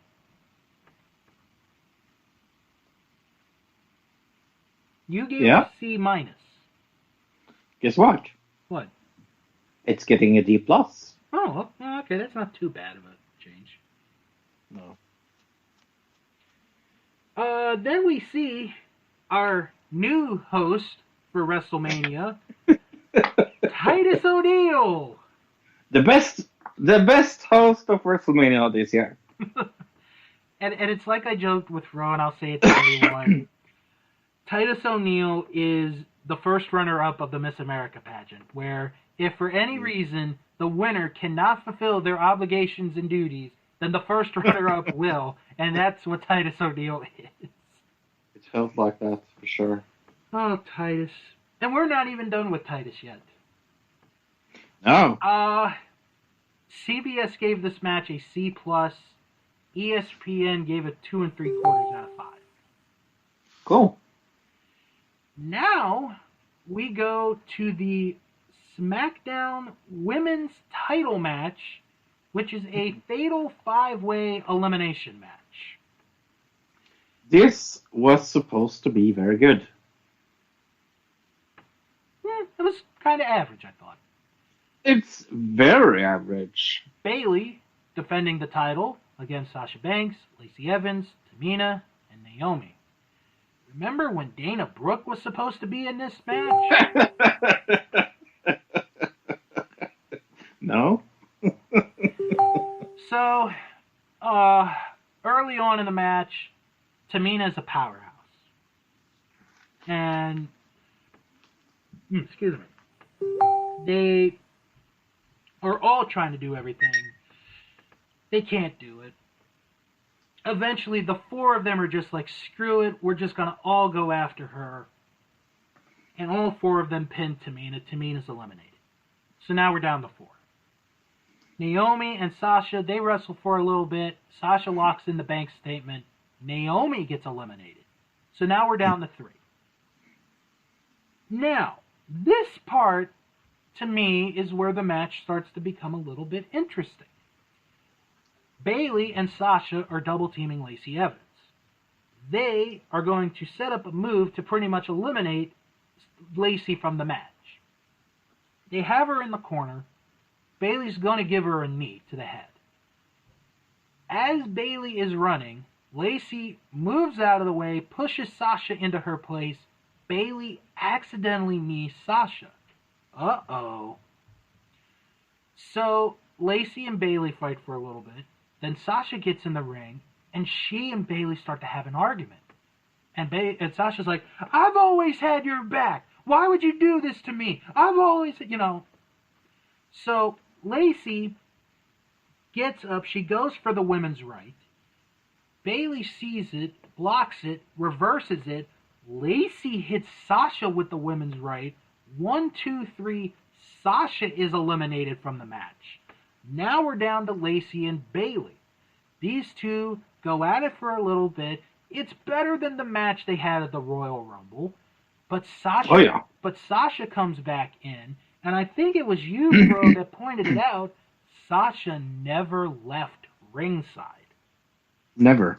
Never did. She hits the backstabber on the Lacey. Bayley hits a finishing move. I think it was like a knee or something. Bayley gets the 3 count. Bayley retains the SmackDown Women's title. After the match, Banks gives the belt to Bayley. And I didn't realize this till yesterday, Fro. Bayley has made WrestleMania history. Would you like to know what it is? Yes, please. She is the first woman in WrestleMania history, and this is a small one, but it's still important. She's the first woman in WrestleMania history to successfully have defended the Raw and SmackDown women's titles. All right. Yeah. I gave this a C. You gave it a D plus. I'm going to just stick with that. Okay. Okay. CBS Sports gave it a B minus. ESPN gave it a 3 out of 5. Now comes what I said when we did our review on Patreon Night 2. I believe the most controversial match of WrestleMania this year. John Cena versus Bray Wyatt in the Firefly Funhouse match. This, I think I could say this with safety. This is the match that you saw the second time. Yeah. Because this is also the match I saw a second time as well. This is my favorite WrestleMania match of all time. Okay, well, I wouldn't go that far, number one. It is. Well, for you, no, it's okay. I'm okay with you saying it. Yeah. I just love it. It's just like, No, I know. So, I watched it a second time. Because the first time I watched it was with you and a bunch of people. And it was fun. Don't get me wrong. But watching it a second time by yourself is such a big difference than watching it with a bunch of people. It's better, in my mind. So, Cena comes out to the arena. He does his, little entrance. And I was so pissed. I was so angry. Oh, I know, right? I said very loudly, okay, I guess I'm going to bed then. Right, you said that. And then, no more than a few minutes after, Bray Wyatt, we see Bray at his funhouse.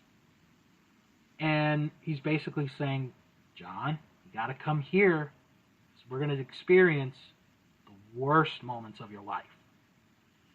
So Bray goes through this door, and John Cena is transported to the Firefly Funhouse. And Ramblin' Rabbit is like, be careful, dude. Whatever you do, don't go in, So Cena goes into the door, and he is, he's in the dark. My first thought was, oh God, the Fiend's going to get him. Fiend's going to get him right there. Nope. Instead, we get Puppet Vince McMahon. And Puppet Vince is like, you gotta have ruthless aggression. You gotta have ruthless aggression. If you don't, you're fired. So, Bray is in the ring, and word for word cuts the Kurt Angle promo on SmackDown. And it's so good shot together with all shots from when that happened. Oh, by the way, the Ramblin' Rabbit puppet is still for $35. Once it gets lower, I'm going to buy it. It's so John Cena comes out as when he debuted in 2002. He has his trunks, he's got the tape, he's got the boots, he's got everything. So then Wyatt's like, what's the one quality that you have, with Cena saying, ruthless aggression. Let's first slap, misses. Ruthless aggression, misses again. Ruthless aggression, misses again. And then Bray Wyatt's like, you can look, but you can't touch. That was really good. That was funny. And so then Wyatt gets chased by Cena. And then all of a sudden, here's Mercy the Buzzard on commentary as Macho Mercy. And evil puppet Vince McMahon on commentary. And then all of a sudden, they play the opening to Saturday night's main event, the And original it's version with the and song. I can't remember the last time I heard a gasp going over an audience, but everybody on the call where we were went like, oh.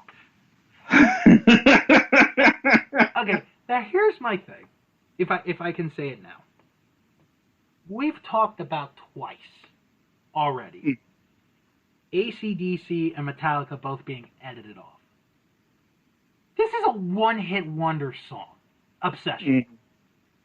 I think you can use this song because it's a one-hit wonder. Yeah, no. So they go through it, and then we see Muscle Man, Bray Wyatt. He's behind a blue steel cage. He's cutting a promo. Here's John Cena joining him for a tag team match. Cena's got these weights. He's lifting the weights. He can't stop lifting weights. And then, his arms just get tired. He tries to slap Bray. Can't do it. Then they get teleported to the next part where it's, the Doctor of Thugonomics, John Cena. And Cena's like, oh, I gotta speak in rhyme. So he does his rap, and Wyatt cuts a promo, and then... And is that one of John Cena's best raps in years? I mean, he brings up Husky Harris. Mm-hmm. I did not think he would go there, but he did. And what was good about this part was how they used, like, the kids' sound effects. Like, when they mentioned Husky Harris, they're like, aww. And then when he mentions another part, yay! So then Bray gets he gets an advantage on Cena. And then we get to see the original Bray Wyatt, the Eater of Worlds Bray Wyatt. He's got the hat, he's got the rocking chair, and then we go back to WrestleMania 30, where he's like, I'm going to give you another chance, Cena. You could change the course of history right here. Just hit me with a chair.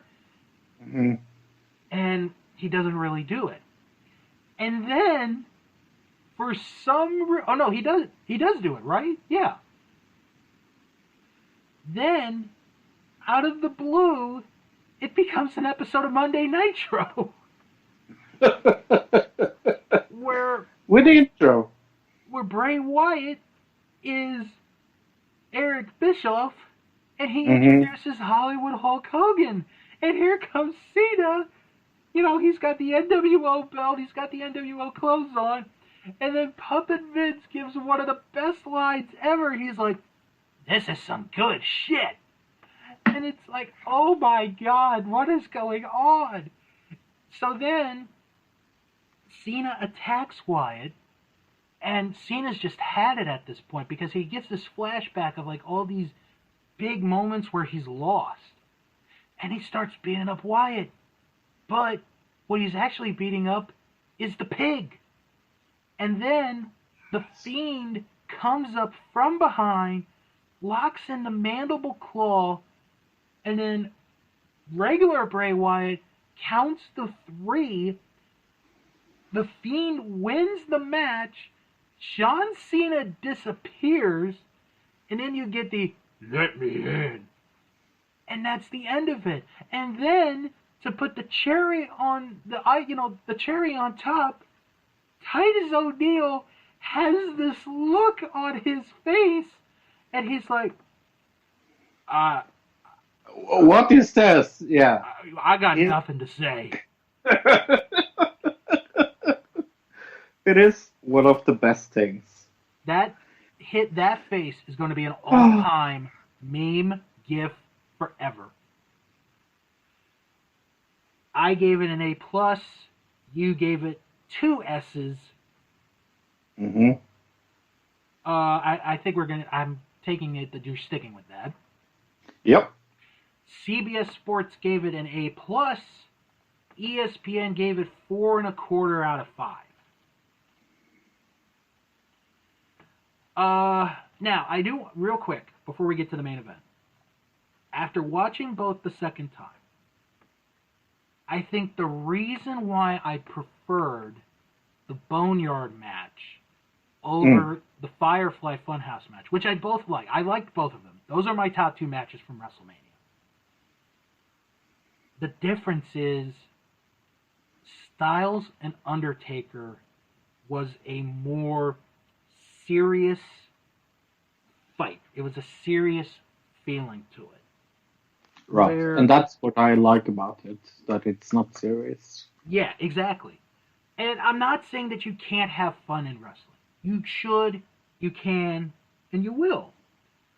But if I'm going to compare the two, I just really enjoyed Styles and Taker more. Yeah. After watching it. Like I said, I can understand that, but I stand behind. Right. Oh, no. That's totally fine. That's totally fine. So, now we go to the main event. This is the main event of WrestleMania. Drew McIntyre challenging Brock Lesnar for the WWE title. And we're going to go description by description of the match. Wrestle. Claymore kick. 1, 2, Brock gets out. Brock hits some German suplexes. Brock hits an F5. 1, Drew kicks out. Oh, by the way, I forgot to mention this. Paul Heyman did not do the introduction for Brock. That was very weird. Yeah. So, Brock hits a second F5. 1, 2, kick out by Drew. Brock hits a third F5. 1, 2, close 3 count. Very close. Then, Brock goes for a fourth F5. Drew gets out of it, hits another Claymore kick. Gets up again, hits a third Claymore kick. Then, for good measure, hits a fourth Claymore kick. 1, 2, 3. Drew McIntyre, the new WWE champion. I thought this was a good match. It was told very well because like Drew can't be beat. He's too focused on this match. He's too motivated. He can't lose this match. I really like the storytelling of the match. I gave it a B. You gave it a B minus. Yeah, and this is going to get a C minus. Ooh. All right. So Drew stands on the ropes celebrating. That's the end of WrestleMania. Now, real quick, CBS Sports gave it a B. ESPN gave it 1 out of 5. So, you would think WrestleMania is over. It's in the books. That is until Monday night. Because... Well, we need to give this WrestleMania a grade. Night 2? Yeah. I'm giving it a C for Night 2. Yeah, and I'm going to give it a D. All right. Most people on our Facebook group gave it a C. One person gave this an A. Bless his soul. Favorite match from Night 2 of WrestleMania? This is actually surprisingly close. The leader is the Firefly Funhouse match, followed by the Last Man Standing match. I'm actually surprised about that. Wow. Then we had Charlotte and Rhea, Drew and Brock, Otis and Dolph, and the women's elimination match. And I gave my vote to the Firefly Funhouse match. Now, let's talk about what happened on Raw, because this is important. Yeah, because there was a dark match. Because all night long on Raw, they hyped breaking news, post-WrestleMania, something happened after WrestleMania went off the air. Mm-hmm. I'm going to tell you what my initial thoughts was. I thought it was Drew got attacked by Brock Lesnar, or Brock Lesnar destroyed Paul Heyman, or something like that. boy, was I way off. So, we're going to use our imaginations for this.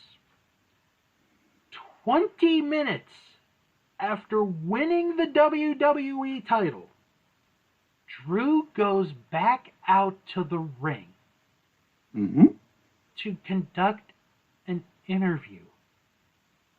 His first interview post-win.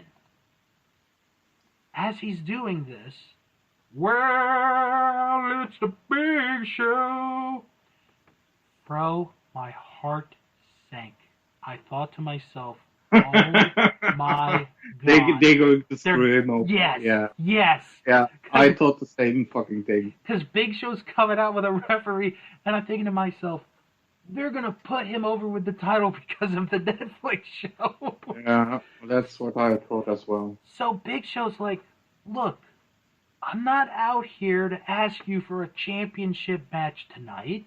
I'm not asking you for it at Money in the Bank. I'm not asking you for it, on Raw. I just want to see, how prepared you are as a champion. And Drew's like, look, nothing you can say can get me upset. Slap. We have a match. So this is the post-dark match WrestleMania main event. Yeah. And there are times where it looks like Big Show's going to win the title. It really does. Mm-hmm. I'm like, no, please, no, Drew just won the title. But eventually Drew does hit the Claymore kick. 1, 2, 3, Drew retains the WWE title. Phew. Please don't ever do that again, WWE. I'm begging you, don't ever freaking do that again. Alright, so, first off, because we've had 5 days to think about this. Your overall grade for WrestleMania. The overall grade combined. Well, night 1 gave me a B, and night 2 gave me a D. That's why it has to be a C. Here's how I look at it. For me. I think this is the best way to explain this. The first night of WrestleMania was for the matches. That was the match night. The second night of WrestleMania was we're going to create the WrestleMania moments night. Yeah, we're going to have the matches, but we're going to focus more on creating those WrestleMania moments that we're going to shove down people's throats for the next 20 years. I'm going to give this a B, but it's going to be on the low end of the B. I thought they had good matches.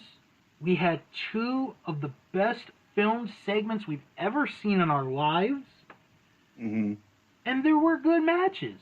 Yeah, we had a really shitty one, but not even that one shitty match can ruin what I thought for the most part was a good WrestleMania. It's a low B for me. Okay.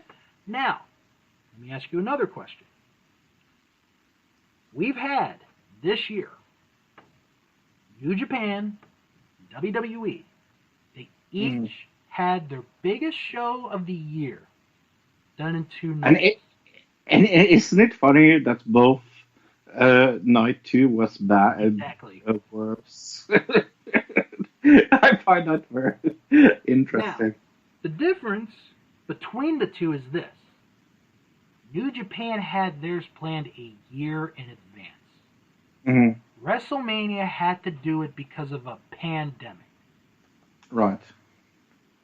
If you are either New Japan or WWE, would you even think of, would you even entertain the idea of ever doing a 2-night event for your biggest show of the year ever again? No. I really wouldn't. I really would not. because, okay, with Wrestle Kingdom, how they got away with it is this. The first night was so solid. It was. I don't think I've ever seen a show that solid before in my life. Me neither. But the second night, you can tell not only are some of the wrestlers tired, but the fans are tired. Yeah. With WrestleMania, the advantage they had, even though this was unprecedented circumstances, is that they were able to tape their show. Mm-hmm. That was a plus. And all the wrestlers only had to wrestle once. The negative is they had no reaction. They had no fans there. They had nobody there. And even if they thought about doing 2 nights of WrestleMania ever again, which I really hope they don't, I don't think they can do it with a live audience. I really don't. I don't think they will. I think they have gotten so much negative feedback for this that hopefully they're not stupid enough to do it again. I think. But go ahead. But it's Vince, so. Mm-hmm. But I think in this circumstance, in this situation, they had to do it. And let's. Well, I hate when you say they had to do it because they had. Did, though. No, they didn't. That's bullshit. I'm calling bullshit for that. They really didn't have to do anything. There's no one forcing you to have WrestleMania. Well, unless your name is Vince McMahon. Well, right. But I really think after seeing both New Japan and WWE, neither company should ever do it again. Yeah, and who knows what we will get in January. Right now, I have no. Right, because New Japan's canceled more shows, and they're being safe. They're being definitely safe. Yeah. Better safe than sorry. Yeah, absolutely. Absolutely. Well, believe it or not, folks, we have made it to the end of the show. Mm-hmm. So let's get into the plugs, and then we'll tell you what you got. Well, before you do that. Okay. I have a message from Luke. Oh, no. He wants you to come on our podcast, not this week, coming week, but next week, to help him decide the best song of Eurovision. The best song of Eurovision? Mm-hmm. Okay, so that would be the 22nd? Yeah. Okay. Are you guys going to give me a list, or...? Yes. Okay. You're going to have 12 songs to decide from. Okay, yeah. I mean, God, I've listened to so many freaking songs in my life. Jim Boy Star knows that. I mean, yeah, absolutely, I'll do it. Cool. Alright, let's get into the plugs. If you have any questions or comments, send an email, wrestlingman@thatwrestlingshow.com. Follow the show on Twitter at WrestlingShow11.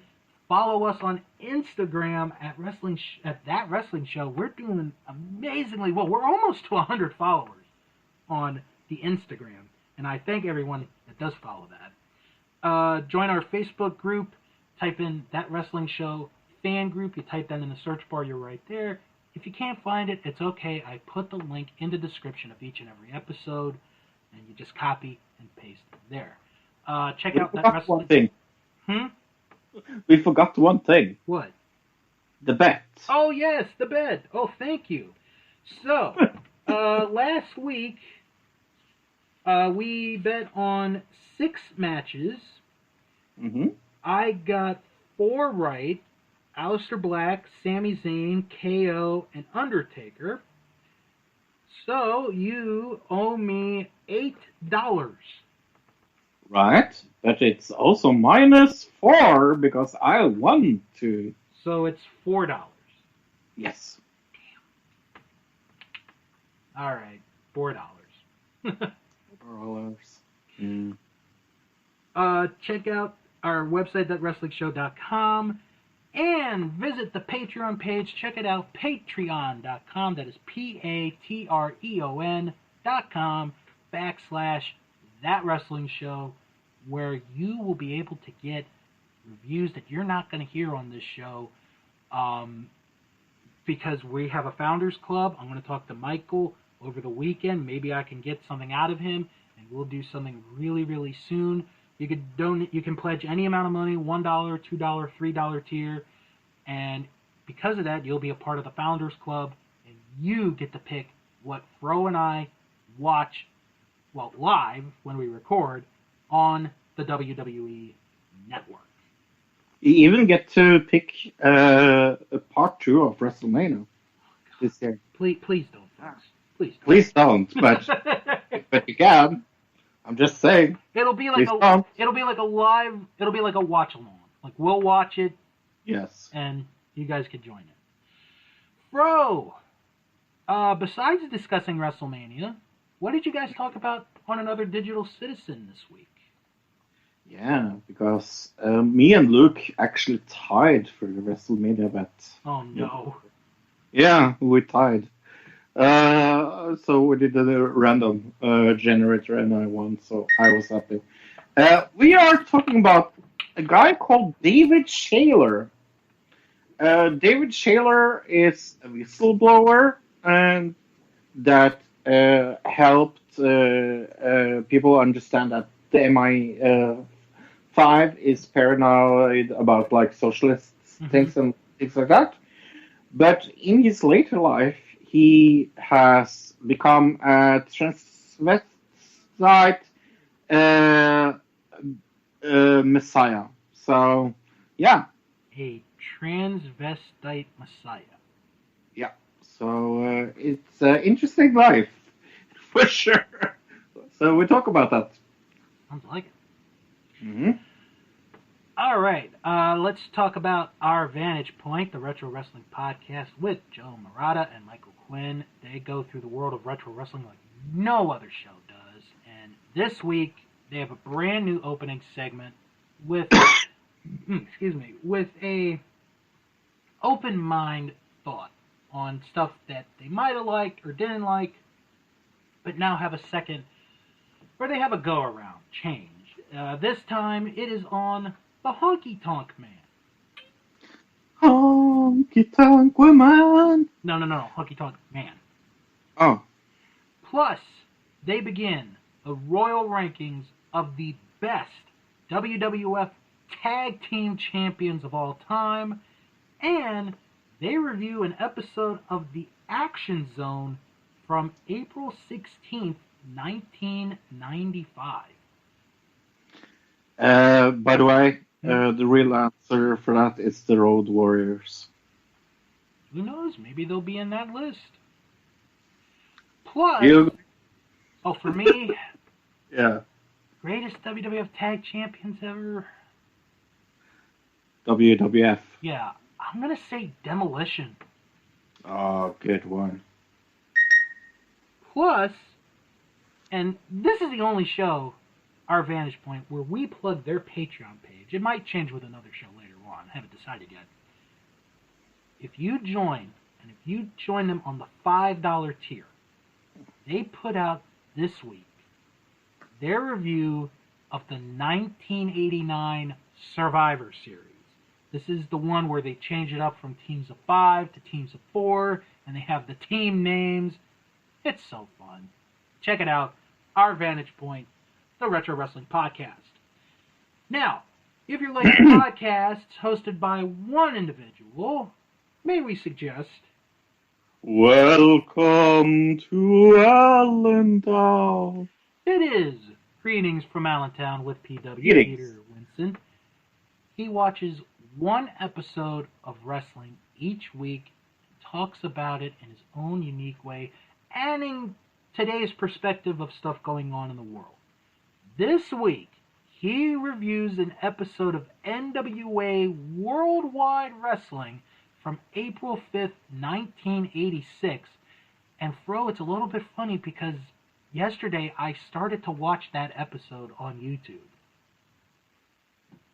So, watch the episode and then listen to Greetings from Allentown with Peter talking about that episode. Now, if you are a movie fan, like Fro and I are, check out the Best Pick Movie Podcast with Tom, John, and Jess and their special guest, Kobe Omanaka, as they watch each and every Best Picture winner from the Academy Awards. This week, they discuss Green Book. Yeah, a very controversial winner. All right, well, obviously we got to go through what the other movies were. Yeah. The other ones, besides Green Book, Black Panther, Black Klansman, Bohemian Rhapsody, The Favorite, Roma, A Star is Born, and Vice. Yeah, The Favorite is my favorite, funny enough. Out of that list, I would say A Star is Born. Yeah, people like that movie. I did that as well. Now, if I had to go outside of that list, because I actually listened to the episode, it's a really good episode. One movie that was brought up, and I honestly forgot about it, but it's really good, Spider-Man Into the Spider-Verse would have been. Oh, I love that movie. That is a really good movie. So, check it out, the Best Pick Podcast, and they have a Patreon page as well. I gotta look at theirs. I might pledge to them as well, because I really do like the show, but... Oh, by the way, I'm going to test you on this real quick, Fro. Do you know which movie won the most Oscars that night? Don't use Google or Wikipedia. Sorry? The night of... That Oscars. Give me 3 options. All right. The Favorite, Bohemian Rhapsody, and Roma. I'm going to guess Bohemian? Yeah, it was Bohemian Rhapsody. Won 4 Oscars. I'm not a big fan of that. I've heard that, but Rami Malek is so good as Freddie Mercury. Yeah. That's the only difference there. So check it out, the Best Pick Movie Podcast. Also, check out Unspooled with Paul and Amy as they go through each movie on AFI's list of the 100 Greatest Movies of All Time 2007 edition. This week, they discuss Easy Rider. I'm going to say it. I didn't think it was that good. Easy Rider... That's the one with Peter Fonda. They're on. Yeah, I'm not a big fan. Although Jack Nicholson is good in the movie. Yeah, but... I'm not a fan of that movie. No. I know. So check it out anyway, Unspooled with Paul and Amy.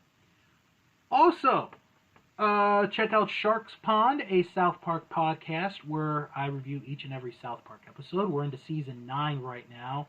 And this week, going to be reviewing Best Friends Forever.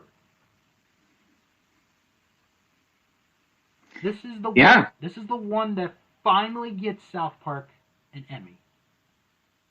I remember that. So, and they did too. Yeah. I remember that in the shit episode. It says on the screen that was right after they got the Oscar. Yeah. It says the Emmy. This cartoon has gotten an Emmy, or this show has gotten an Emmy, or something like that. So check that out. And this Sunday, a new episode, a special episode of Eliminated, a Royal Rumble podcast with myself and Jim Boy Star. This is a special episode because we are going to be talking about the corporate Rumble that took place a few weeks prior to the 1999 Royal Rumble match. I have never seen the Culprits one, actually. It's short, but it's good for storyline purposes. Okay. And it's on, I want to say it's like the second episode of Raw that for $19.99. Okay. So you want to, if you can find it, it's like 10 minutes long, but it's still good. All right, Fro. Next week. More wind is knocking stuff down. No, that's not it. We have been asked by one of our fans to do a review. And this is going to be a very special review because the review we are giving is going to be on the 27th anniversary almost to the day, of an episode of WCW Saturday Night where Vader takes on Cactus Jack. It's a very infamous match, and we'll talk more about that next week. Okay. Plus, we will talk about more wrestling news, and, well, who knows what else we're going to talk about next week. So, everyone, first off, to our Jewish listeners, hope you're having a very happy Passover. For Christians, have a happy Easter, celebrating the birth of the Easter Bunny. And to our Muslim friends, because it'll start by next week, have a happy Ramadan. And when you're done celebrating whatever holiday you celebrate, and maybe you don't. And if you don't celebrate a holiday, have a good, have a good week. Come back here next week for another episode of That Wrestling Show, the podcast where all pro wrestling matters. And as always, Mamma mia, here we go again. My, how much I missed you. that's some good shit.